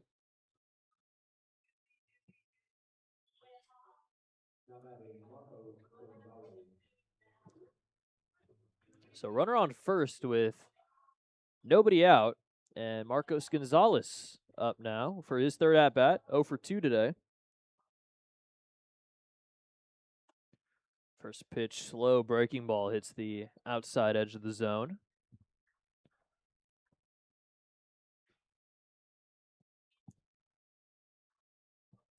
This is the 3rd time the leadoff man has reached for Evansville. So that one's fouled away, and Gonzalez quickly down 0-2. Campbell 4 strikeouts. One of them was to Gonzalez. It was the last strikeout he's had so far, 4th of 4. With the K, Gonzalez still leading the team in strikeouts. He now has 49. Fouls one back to the pitcher. Throw on to first is in time. As it'll be called a fair ball. Throw over to first, though, in time for out number 1. Advancing to second is Logan Brown.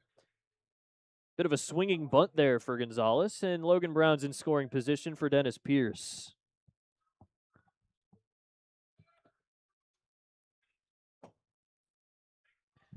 Feels like this might be do or die time for Evansville. The pitching we've seen might be whoever scores first wins.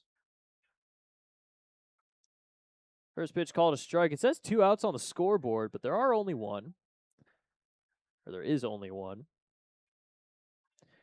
Double for Pierce in his last at-bat in the 5th inning. Got caught in a rundown, though, between second and third. Called a strike, and it's 0-2.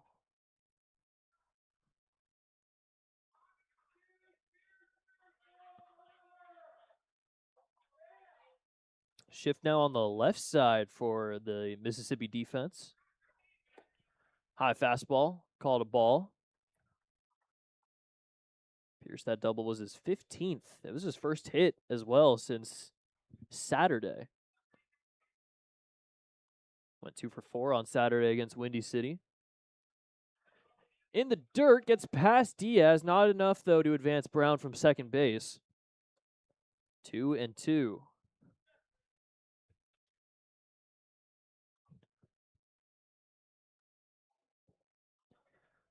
Pierce looking to drive in that elusive first run for either side.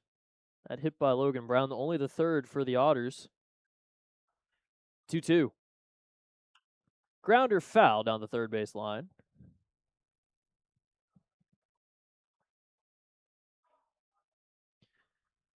No, Campbell is yet to give up a run. Mentioned he's given up multiple earned runs in every start he's made this season, all 7 of them, including the one against the Otters on the 20th of June. Give up 3 then. Still nothing doing, though, for Evansville offensively.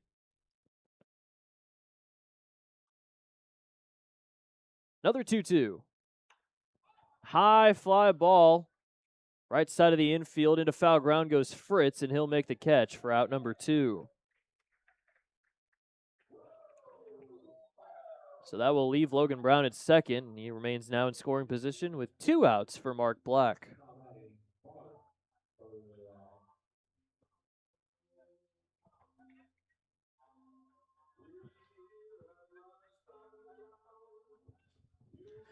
Now Mark Black 0 for 2 so far today.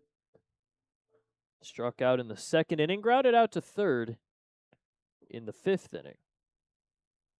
First pitch a little high for ball 1. 17 RBIs for Mark Black this season.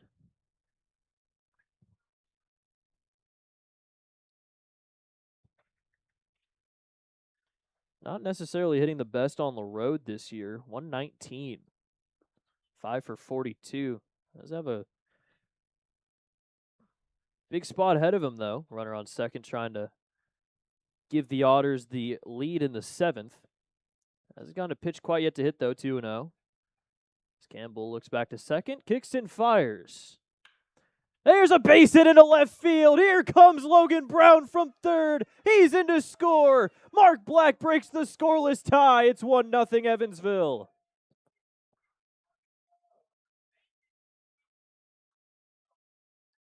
Huge first run for the Otters in a pitcher's duel. The Otters have finally broken it open. It's 1-0.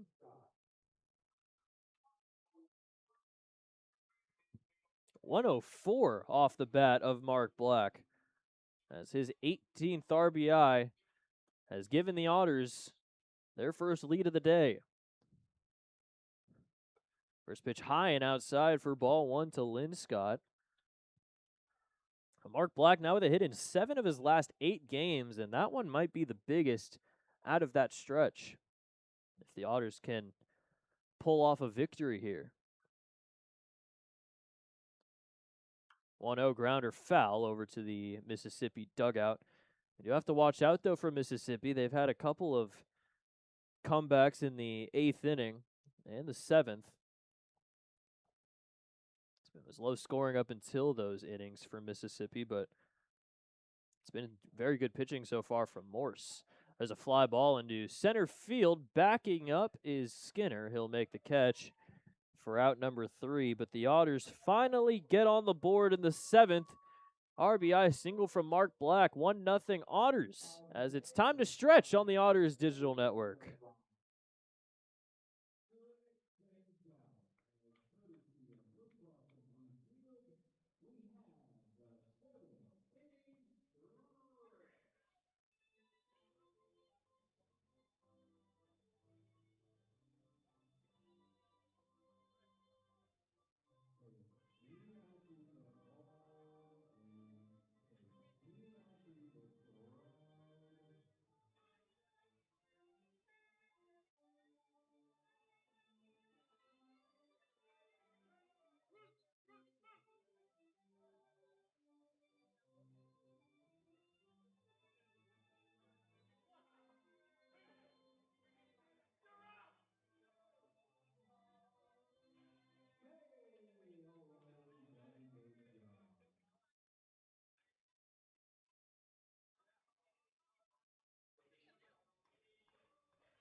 Well, in a game that's felt like it's just going to go 0-0 until sudden death, the Otters are on the board. It's 1-0.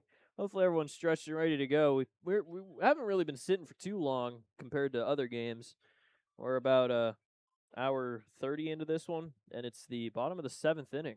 Colby Morse is back out there, as finishing the full 7 innings is Campbell. But if this score holds, he might be in. He might get the loss, which is good, would be really unfortunate for him. But that is all to see if Morse can get a scoreless 7th inning.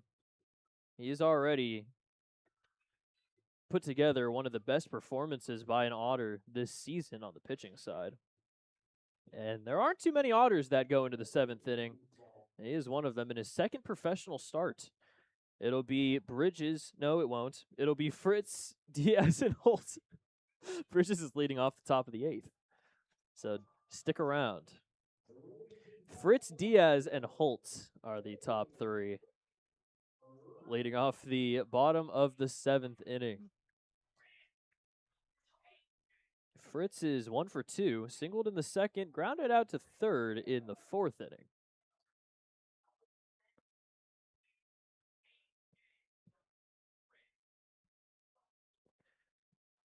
First pitch of the inning for Morse is going to miss. That's pitch number 61 for Morse. He is truly in Maddox territory. Now, I don't think he'll go the full 9, just because of how Evansville's coaching staff does with the bullpen, but we'll have a mound visit. So we'll take a look at the out-of-town scoreboard. Joliet's still up on Brockton, 3-1 in the 6th inning. 9-2, Schaumburg's beating Windy City. Windy City is not having a good last week. They got first place taken from them by Schaumburg, and now I think they're going to get swept. Troyes is attempting a comeback. They're only down 1 against Down East, 5-4. Washington got an insurance run. They now lead at 4-2 in the 8th. 10-3 Quebec over Sussex. Still 16-2 between New Jersey and New York. Florence is up on Gateway 5-3, and Ottawa is beating Tri-City 7-3. 1-0. High fly ball into foul ground. Might be room, but no, it will fall out of play. I think Logan Brown had it lost in the lights. Pierce was over there, but neither of them had a play as it lands in the 2nd row of stands here at Trustmark Park.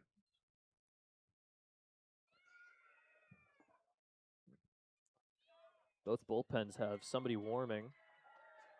Alex Valdez is the man warming in the bullpen for Evansville. 1-1. High and inside. Having to duck his Fritz, and it's 2-1.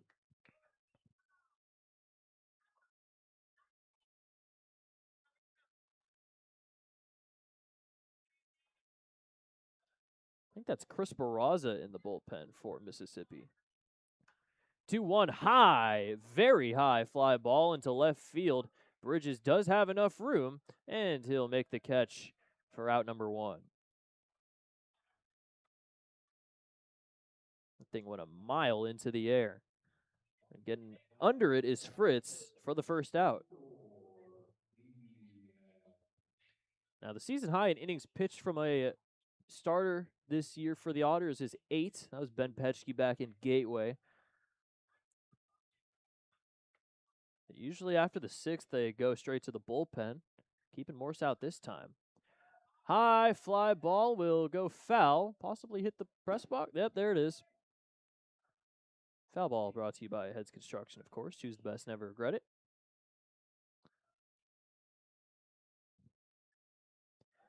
Victor Diaz is 0 for 2. Flew out to center, grounded out to short. 0-1. Swing and a miss. It's 0-2. Now, this is a team that doesn't hit too many home runs, but just with the 1-run lead, it is very concerning that one swing of the bat can tie the game up. 0-2. Liner right at Salvaggio, who makes the catch. Great positioning from TJ over at short, and that's out number 2.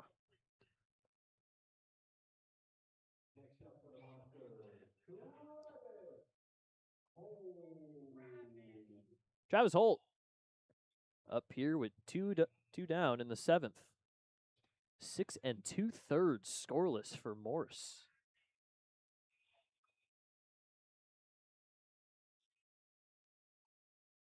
First pitch is called a strike. Mentioned a season high at Indiana State, 4 2/3, which is insane that he's gone this far, and he's been fantastic going this far. He's in the bullpen in 2025 for Indiana State. Had a 4-inning game there as well. That was on February 25th, 2025 against Bethune-Cookman. He's in the bullpen at Jacksonville State as well. Check swing, and he did go around. That is called a strike. Makes it 1-2. Also, keep this in mind. This guy didn't pitch in 2023. He was actually an infielder. This is a converted infielder, turned into a pitcher, and now in the professional ranks, his second professional start, he throws 6 2/3 scoreless. 7. First strikeout of the day, and Colby Morse has thrown 7 scoreless innings and has kept the Otters in the lead 1-0 as we'll head to the 8th on the Otters Digital Network.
Well, if that's it for Colby Morris, you really don't have anything bad to say about how he's performed today.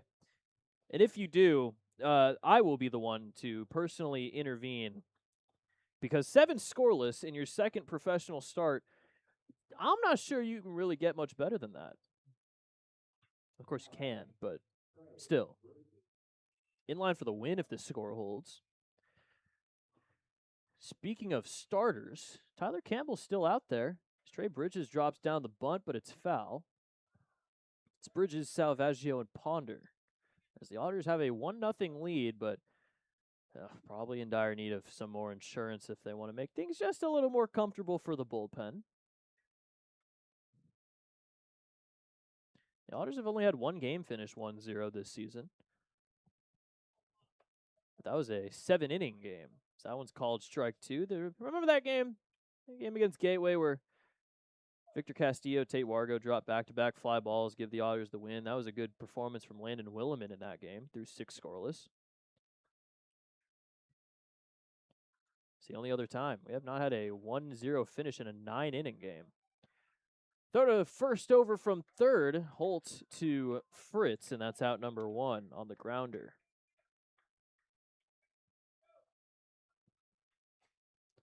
TJ Salvaggio up for his third at-bat. He's 0 for 2. Fly out to right field. Grounder to third in his 2 ABs.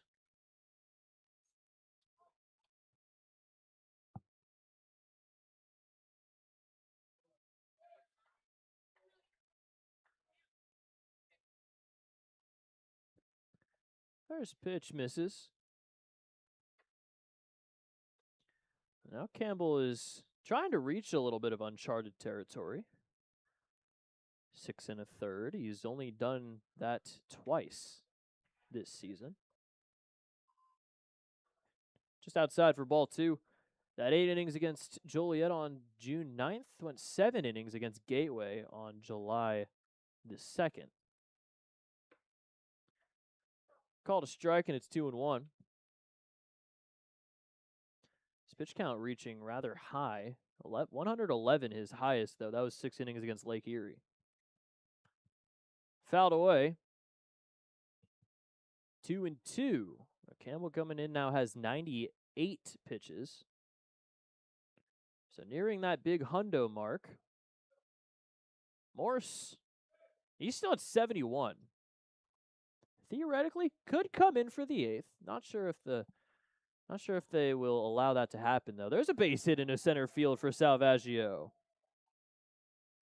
Sneak in under the glove of Campbell and through the middle. A 1-out single for TJ Salvaggio. Now 5 hits on the day for Evansville. And back to the top of the order, John Ponder. Now Salvaggio 15 for 15 in stolen bases after stealing one already in this series. Looking to stay perfect. Bunt drop down the first base line. It's a good one. No flip. It's bobbled, and everyone's safe. A perfectly placed bunt from John Ponder down the first base line as Campbell tried to glove flip. He couldn't handle it. And it'll be an infield single. That might be it for Campbell. As Jay Petchy comes out. He's going to point to the dugout, so we will have a pitching change. Campbell, 7 1/3, 5 hits, 1 earned run, no walks, 4 strikeouts, is responsible for the runners on first and second, but overall, a fantastic performance from Campbell in this start, and unfortunately, he's going to come out with the Otters in the lead, but the Otters trying to get some insurance as we'll take a quick break on the Otters digital network.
Eighth innings brought to you by McMahon Exterminating. Remember, you can help with all of your pest control needs. McMahon can. Tyler Campbell's out of the game. Braden Sanders is in. And he has a tall task ahead of him. Two have reached here with one out. It's Salvaggio on second with Ponder on first after a great bunt single. And so with Amani Jones coming up, Sanders is going to have to try and get out of things here and keep the deficit at 1 for Mississippi. He has a 5.71 ERA in 17 and a third innings. His worst outing of the season, outing in which he's given up the most runs, was against the Otters. June 19th, he went 2/3 of an inning, gave up 5 runs, 4 earned.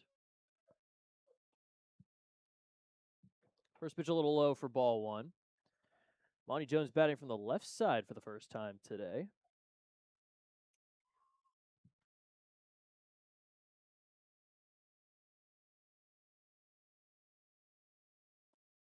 The 1-0. A little high for ball 2. Good take there from Jones. 11 walks compared to 15 strikeouts for Sanders, but he's only walked 3 guys in his last 5 outings.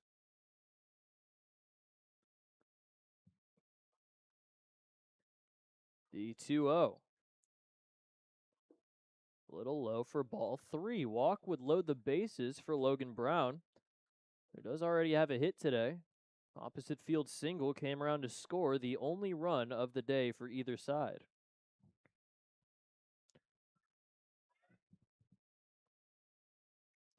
Monty Jones most likely taken all the way here, 3-0. That is high for ball 4, and a 4-pitch walk to start off Sanders' outing. Loads the bases. It's the first walk issued by Mississippi pitching, and it comes on the first batter after Campbell leaves the game. So the bases are loaded with 1 out for Logan Brown. This is a huge spot for Evansville to try and get some insurance in the 7th. The shift is still on for him, even though he already has an opposite field hit. Fouled away off to the left side, and it's 0-1. So Salvaggio on third, Ponder on second, Jones on first. Runners on second and third, both the responsibility of Campbell. If they score, he gets credited with the earned run. The 0-1 here from Sanders. Bunt showed, popped up foul off the netting. It's 0-2. I've seen those safety squeezes before from Logan Brown. I didn't see him show bunt in that first pitch, but now down 0-2 here in the count.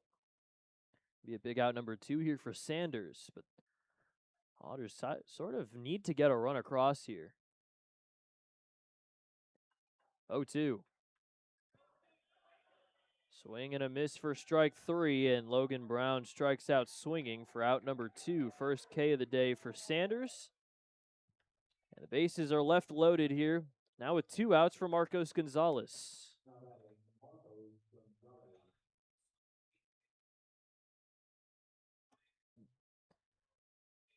Gonzalez, with the bases loaded this season, is hitting .500, 4 for 8.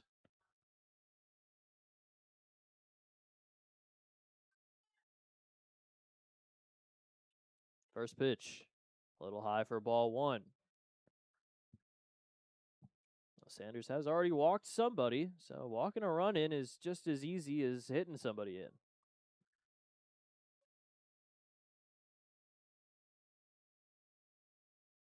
1-0 pitch. Fouled back to the netting. It's 1-1. Sanders' season high in earned runs was against the Otters.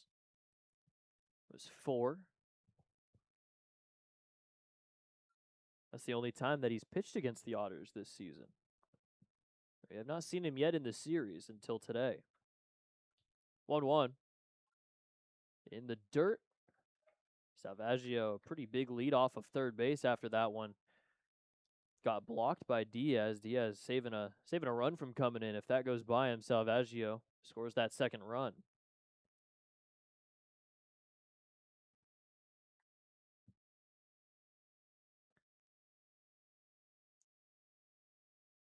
2-1. That is going to miss just outside for ball 3. Now the walk looking a little more likely here for Sanders. Great take from Gonzalez. Walk would bring in a second run. 3-1 pitch. And that's ball 4. A run will come in as Marcos Gonzalez walks in a run, and it is 2-0 Otters here in the top of the 8th.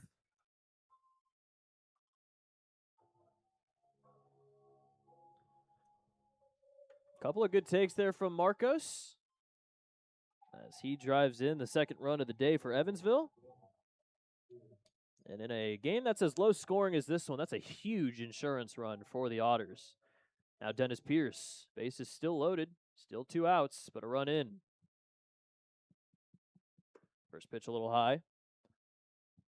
So Ponder moves to third, Monty Jones moves to second, and Marcos Gonzalez takes over at first. That run charged to Campbell.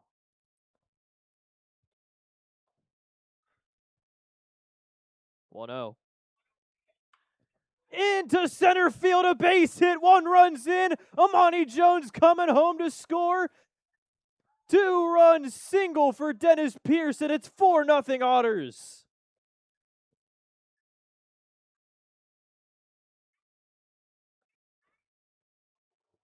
Straight silence here at Trustmark Park as Dennis Pierce's second hit of the day brings in 2 more. It's 4-0.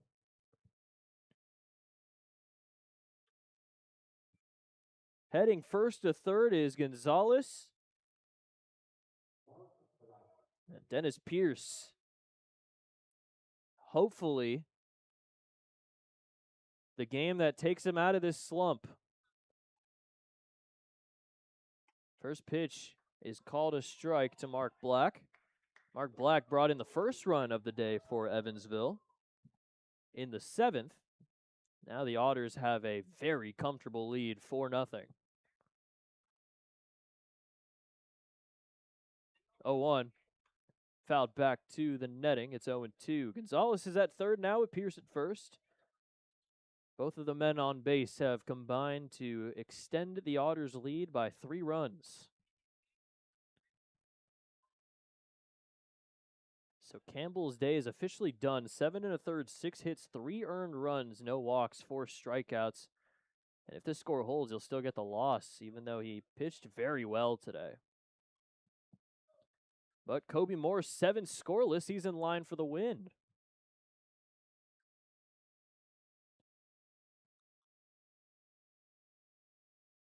The 1-2 here to Mark Black. Swung on and missed strike 3. Mark Black goes down, swinging second K for Sanders.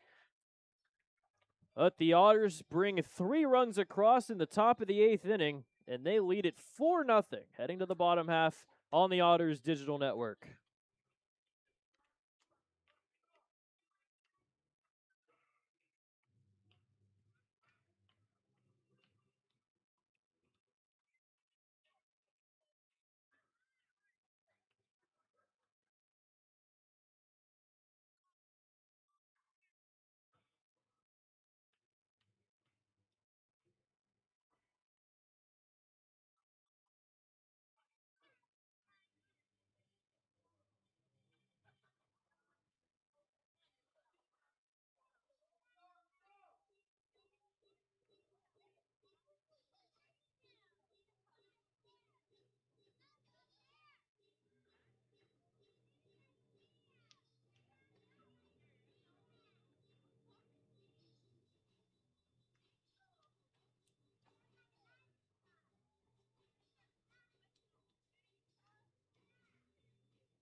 Colby Morse is back out there for the bottom of the 8th. Things you love to see. 7 scoreless for him, and I'm sure because the Otters scored 3 runs in the top of the 8th, the coaching staff felt a little bit more comfortable to put him out there for the bottom half. He's been pitching great. Now he's looking to match the season high for innings pitched in a start by an Otter, with Ben Pesci trying to go 8. Probably doesn't have the longest of a leash, though, as the Otters have a couple guys warming in the pen, but it will be De La Rosa, Shelley, and Shield leading off in the 8th inning.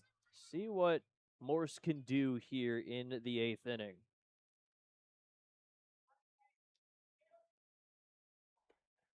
First pitch a little high for ball 1.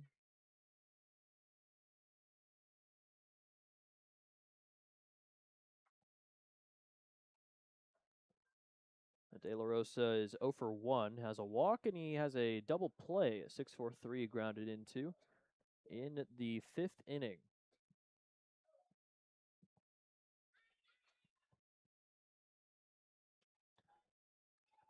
2-0. Called a strike. Well, this is the largest lead the Otters have had all series. Mississippi came back from down 2-0 in the game yesterday, but bigger hoop to climb through here. 4 runs. 3-1 now, as that one misses a little low and inside.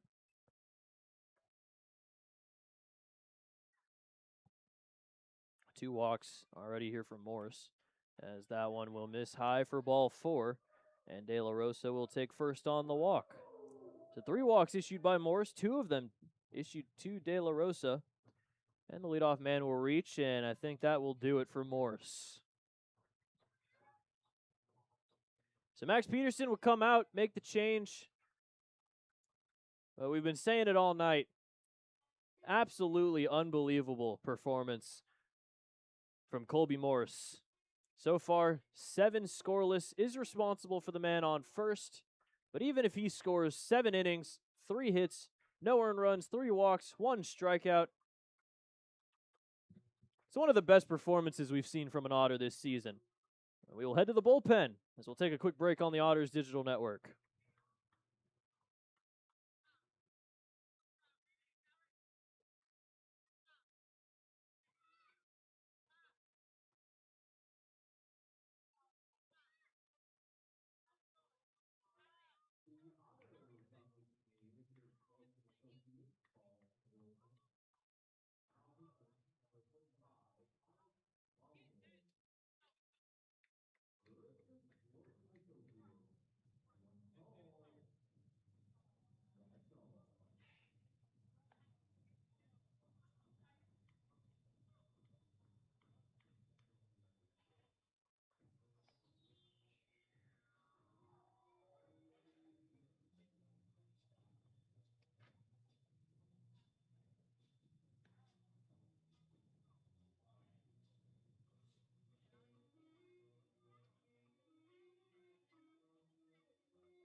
Pitching change brought to you by the Answer Auto Repair East. Find all your battery needs at the Answer Auto Repair East, located at 2319 North Green River Road, or give them a call at 812-475-9K. Alex Valdez is into the game after Colby Morse had a fantastic outing. He's responsible for the runner on first, but Valdez is coming in here, inheriting that runner and trying to keep it as a shutout. First pitch a little inside, backs up Shelley, and it's 1-0. Valdez a 4.18 ERA in 32 1/3 innings this season.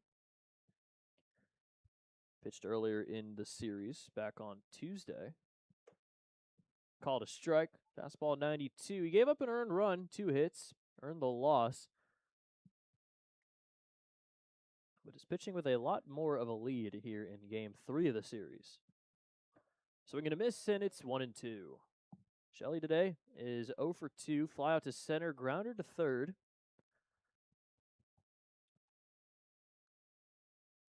Trying to see if Morse will finish with the 7 scoreless.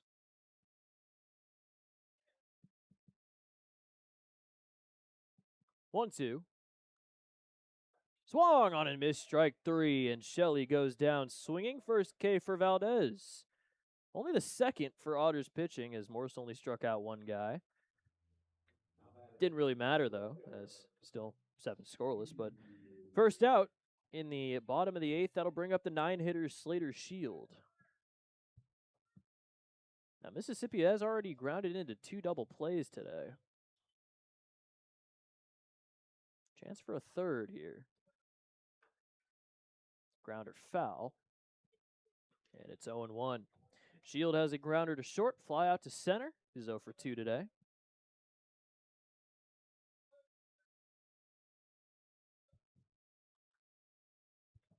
This is the 6th game for Valdez against Mississippi this season. Fly ball into center field. Ponders there, and he'll make the catch for out number 2.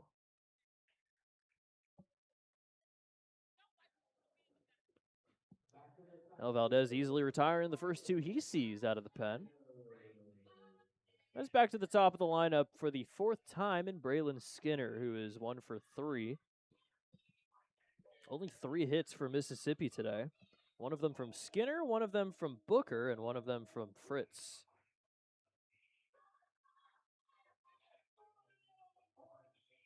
Bottom 5 in the order for Mississippi has now gone 0 for 12. As there's a fly ball into deep left field, going back is Bridges, and he'll make the catch at the track for out number 3.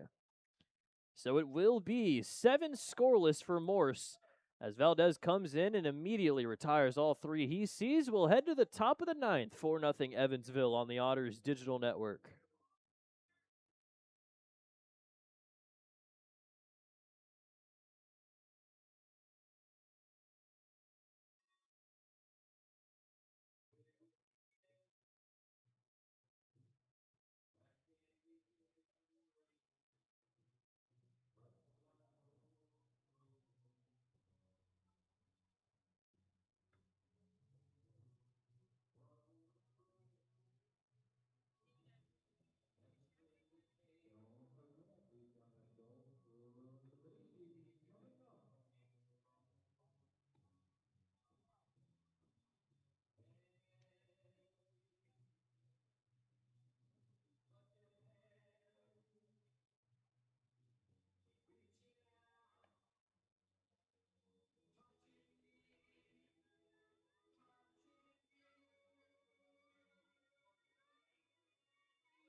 Top of the 9th, the Otters are 3 outs away from a crucial win in Game 3 of this series.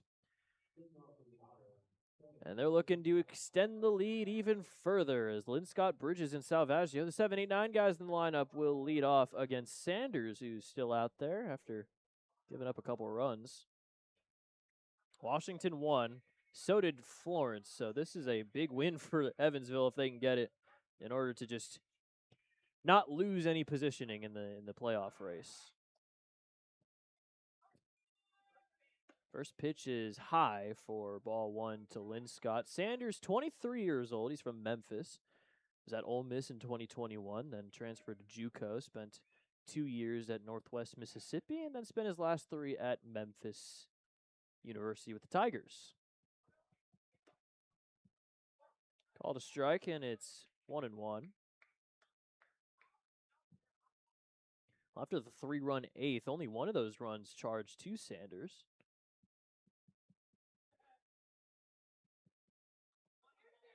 One check swing over to first. He did go around. It's 1-2. This season with Memphis, he had a 7.41 ERA in 17 innings. He was a preseason all-conference team selection, but gave up a lot of hits. A few walks as well. Didn't get too much playing time. As that one misses high for ball 2. Did have 13 scoreless outings. He did finish the season off quite well, scoreless in 10 of his last 12 appearances of the season. But he did have 5 games out of his 13 with 2 earned runs, 1 with 4. Curveball misses high for ball 3. 2 homers given up as well in that season with Memphis. Back-to-back games on February 21st against Louisiana Tech and March 1st against Jacksonville State. Popped up right side. It'll get out of play foul, and it will remain a full count to Linscott. He's having a nice long at-bat here. The Memphis team this season finished 24-34. Had a streak where they lost 11 of 12 between February 17th and March 8th. Their only win, though, was against Little Rock, a team that ended up making it to the Super Regional. They beat them 24-5. Well, that's a great at-bat for Linscott as he takes ball 4. Third walk issued by Sanders today.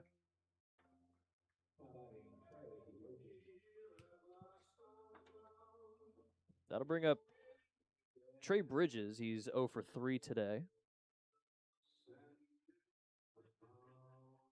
Looking to get a hit in all of his first 3 professional games this season. Runner goes on the first pitch. Called a ball, throw to second is not in time, as taking second base is Linscott on the first pitch.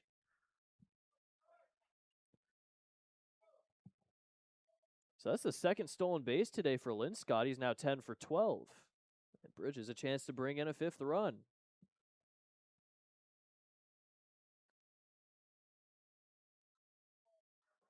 1-0. Little high on the fastball, and it's ball 2. Sanders not really able to locate too much in this inning as well as last. Bridges had a couple of great seasons with Grambling State. Last season, he hit .350 in 52 games, got 70 hits, 9 homers, drove in 77 runs. It's called a strike, and it's 2-1. Ended up getting a hit in 10 of his first 11 games. Also had a 15-game hitting streak to end the season. So the dude definitely knows how to hit the ball for average. He's done a good job at that already. Fouled away, and it's 2-2. With ULM in 2023, only played 8 games before transferring to Community College East Central, which is in Decatur, Mississippi, a little bit east of here. Just down the road a few miles, like 100 miles, maybe more, maybe less. I don't know specifics. That one's in the dirt. Going to get past Diaz. Taking third is Linscott. Linscott catches Diaz sleeping, and he takes the extra base. That's a great reaction there from Linscott. Now he moves 90 feet away with nobody out. Moves the infield in. Now it's 3-2 to Bridges. Diaz was slow to get that ball, and Linscott was able to take advantage. Now the payoff from Sanders. Fouled back.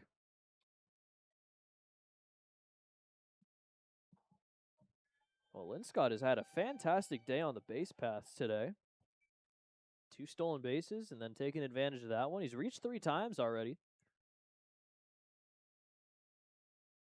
TJ Salvaggio on deck. Got a hit in his last at-bat. Another payoff here from Sanders.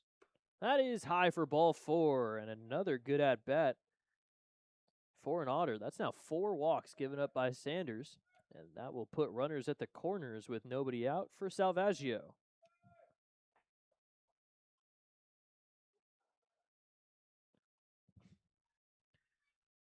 Oh, we're gonna have a mound visit. There is somebody warming in the bullpen. But I'm not too sure how long he's been out there. Wonder if he's gonna make the change now.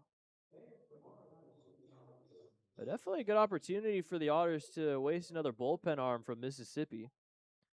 Looking like just a regular mound visit right now. There's a lefty in the bullpen from Mississippi.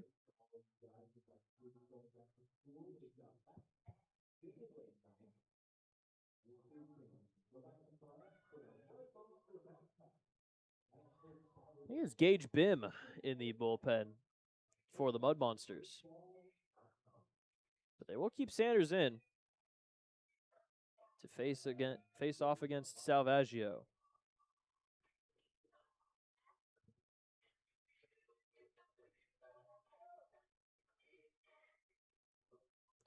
It's also looking like David Eckes is in the bullpen for Evansville. Runner goes, though, to second base is not in time, as Trey Bridges now has his first professional stolen base. 14 of 17 in stolen bases this year with Grambling. Last year was 14 of 19, and now he's got number 1 on the season with Evansville. And now pushing the infield in again. 1-0. Swing and a miss, and it's 1-1. Well, for a team that doesn't steal too many bases, adding a guy like Bridges is definitely crucial.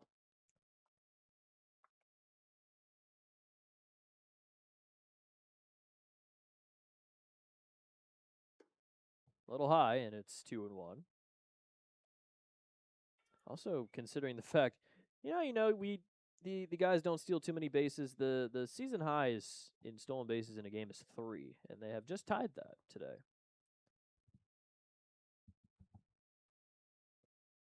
2-1 is high for ball 3. I think after this, if Salvaggio walks, then they're going to take Sanders out for the top of the order and Ponder.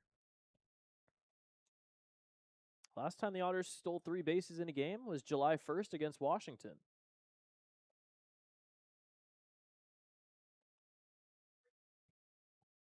3-1. Popped up right side of the infield. Under it is Fritz. Near the outfield grass, he'll make the catch for out number 1. So almost a third straight walk, but instead out number 1, as that will leave runners on second and third.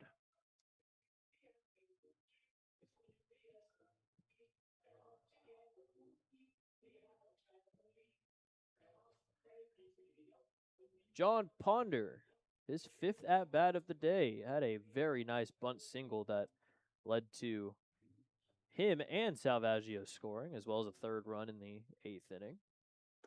First pitch a little high for ball 1.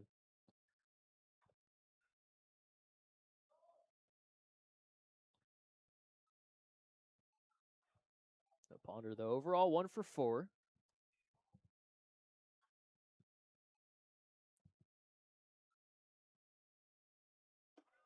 Little low for ball 2. The Otters had 2 hits through the first 6 innings. They now have 7 and 4 runs across.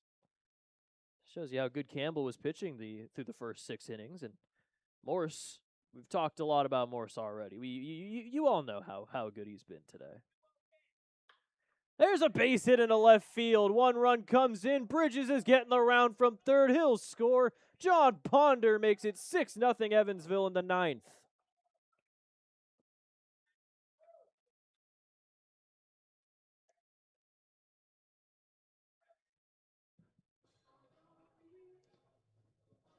Now Ponder a hit in back-to-back at-bats, and that will do it for Sanders. So we will have a pitching change as the Otters now lead it by 6 here in the 9th. We'll take a quick break on the Otters Digital Network.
The only lefty out of the bullpen for Mississippi, Gage Bim, is into the game. He has a 7.71 ERA and 14 innings pitched. He last threw on the 9th against Joliet. 1 inning, 1 hit, 2 runs, 1 earned, 2 walks, 1 strikeout. He has pitched twice against Evansville. One on the 4th of June, 2 1/3 scoreless with 3 strikeouts. But then on the 19th, he gave up 3 runs on 6 hits in 2 innings, 1 homer, 2 walks, and 2 strikeouts.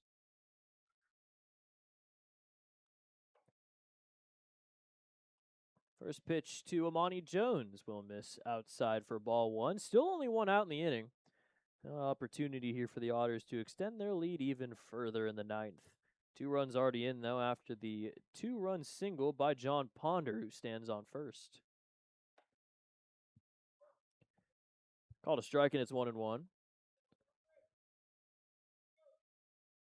Second season with Mississippi, he had a 5.4 ERA in 53 1/3 innings last year in the Mud Monsters' inaugural campaign. Called a strike, and it's 1-2. Monty Jones 0 for 3. Did walk in the 8th, though, and came around to score. One of the 2 runs on the 2-run single from Dennis Pierce.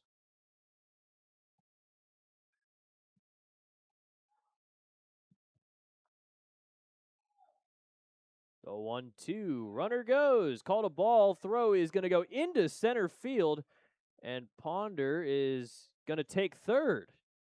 Jogging over there to third, but he got there in plenty of time. So a 4th stolen base today from Evansville as Ponder takes his 21st bag.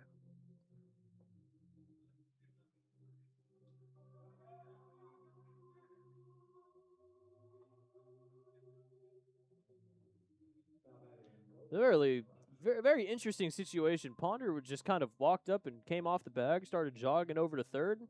Had a little more urgency near the end, but still made it with plenty of time to spare. That was a strikeout, though, obstruction call to Jones. So there are 2 outs. Logan Brown fouls it off the mask of Diaz for strike 1.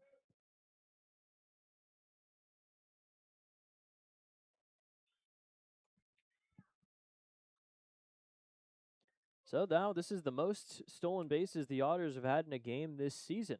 4. It's not a lot, but still. Outside, it's 1-1. Logan Brown 1 for 4, singled in the 7th, came around to score the first of what is now 6 runs for Evansville.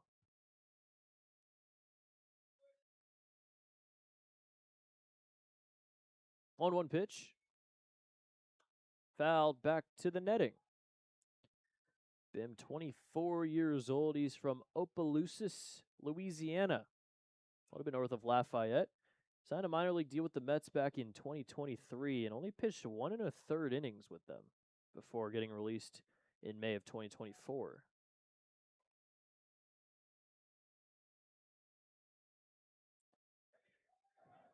As a drop third strike, Diaz's throw to first is in time for out number 3. So Bim comes in and strikes out 2. One of them being on the obstruction call, but still heading to the bottom of the 9th. 2 runs come in for Evansville. They lead it 6-0. 3 outs away from a win here on Thursday night.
bottom of the 9th. Another pitching change as David Eckes will look to finish things here in Game 3 of the series. Otters are up 6-0. Our 2 RBI single from John Ponder. Got some more insurance, and it's looking good here in the bottom of 9. Looking real good. Now the only thing left is to try and complete a shutout.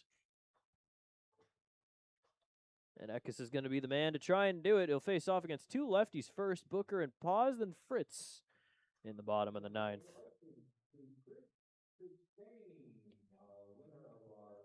Otters have 4 shutouts this season.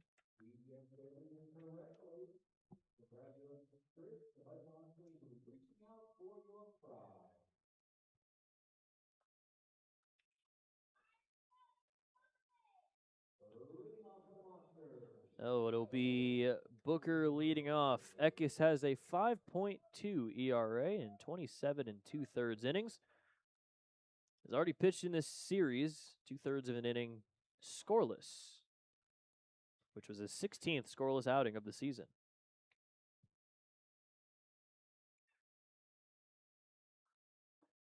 With the win, Otters will go back over 500 in July at 9-8. Also be back 11 games over 500 at 36-25. Just misses high. It's 2-0. Booker 1 for 3 so far today.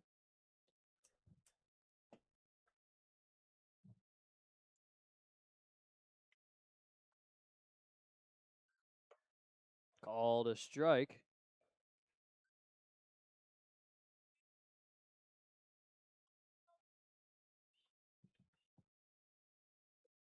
No, only 3 shutouts. Technically, in a 9-inning game. There's the no-hitter. I'm saying technically because the 5-0 game on the 18th against Windy City was a shutout technically, but the game did end early because of the rain. We count that? If we don't, then this will be the first 9-inning shutout since the opening day no-hitter.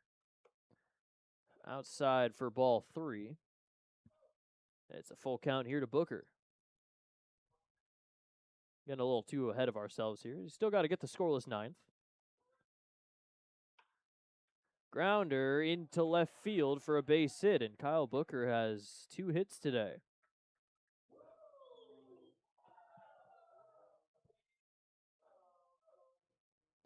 Though he's now 2 for 4 as Correll Paz will stand in. He's 0 for 3, couple groundouts to Salvaggio at short already, so good. Is in a double play scenario. Also has a fly out to center in the 4th inning. This is now the 4th game, though, for Eckes against the Mud Monsters.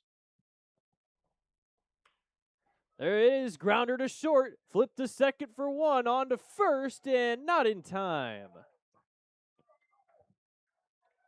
He got the grounder, and they did get the first out, but reaching on the fielder's choice is Paz. So 1 out, Paz trades places with Booker, and that will bring up A.J. Fritz.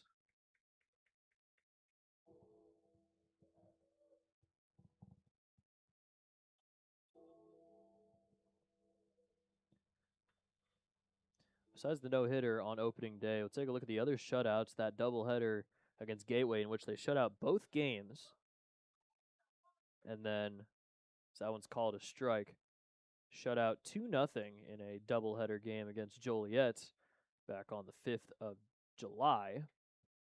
And then the 5-0 against Windy City on the 18th. Those are the only ones. Only one of them has been 9 innings. That was the no-hitter. Quickly 0-2 here to Fritz. Popped up on the infield. Monty Jones calls off his fellow middle infielder and makes the catch for out number 2. Now Mississippi down to their last out here in the bottom of the 9th inning, and it's Victor Diaz.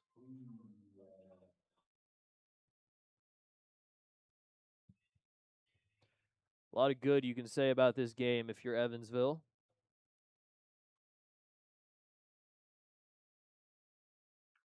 Foul ball. I think it went off of Dylan Self, the home plate umpire. It's 0-1. Specifically, Colby Morse, the main story in this one. 0-1. Popped up, foul ground. Could be playable for Pierce. Pierce calling everyone off. He makes the catch, and the Otters win. David Eckes gives up the leadoff single, but then retires the next 3 in order to finish things off in the bottom of the 9th, and the Otters have a 9-inning shutout for the first time since opening day, and that is behind the back of 7 scoreless from Colby Morse. He's going to get the victory in this one. On the other side, Tyler Campbell pitched great. 7 1/3, 6 hits, 3 earned runs, no walks, 4 strikeouts, but he's unfortunately going to get the loss in this one. After a great performance, he's now at 3-3.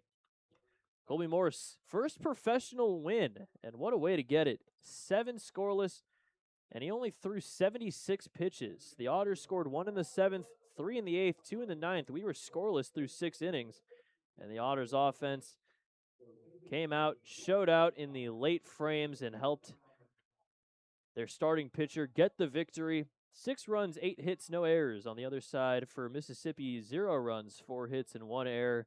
The Otters are back 11 games over 500. They take their first game of the series, and it was an all-around good win for Evansville.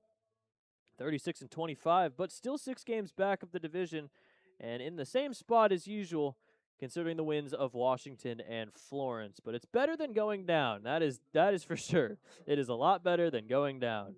And Mississippi falls to 27-36 as they lose a little bit of ground in the division. Now 5 games back with the win by Schaumburg, or at least they are winning. It's 9-3. It's looking like they're going to win. Joliet's beating Brockton 10-2. Down east is now losing by 5 to Trois-Rivières after they scored 3 in the 6th, 5 in the 7th, and it's now 18-3 Quebec over Sussex County. Ooh, boy. Big win for Evansville. Big win. A much-needed victory, and they are now 10-1 on Thursdays. So if there is any game you need to tune into, game on a Thursday, definitely one of them, because you're almost guaranteed to see an Otters win. And we got that today. 6-0, the final score. Tomorrow, same time, 6:30 p.m. Central Standard Time for Game 4 of 6. We're not done. We got 3 more here from Trustmark Park. For everybody here with Mississippi, I'm Evan Patoka. Have a good rest of your night.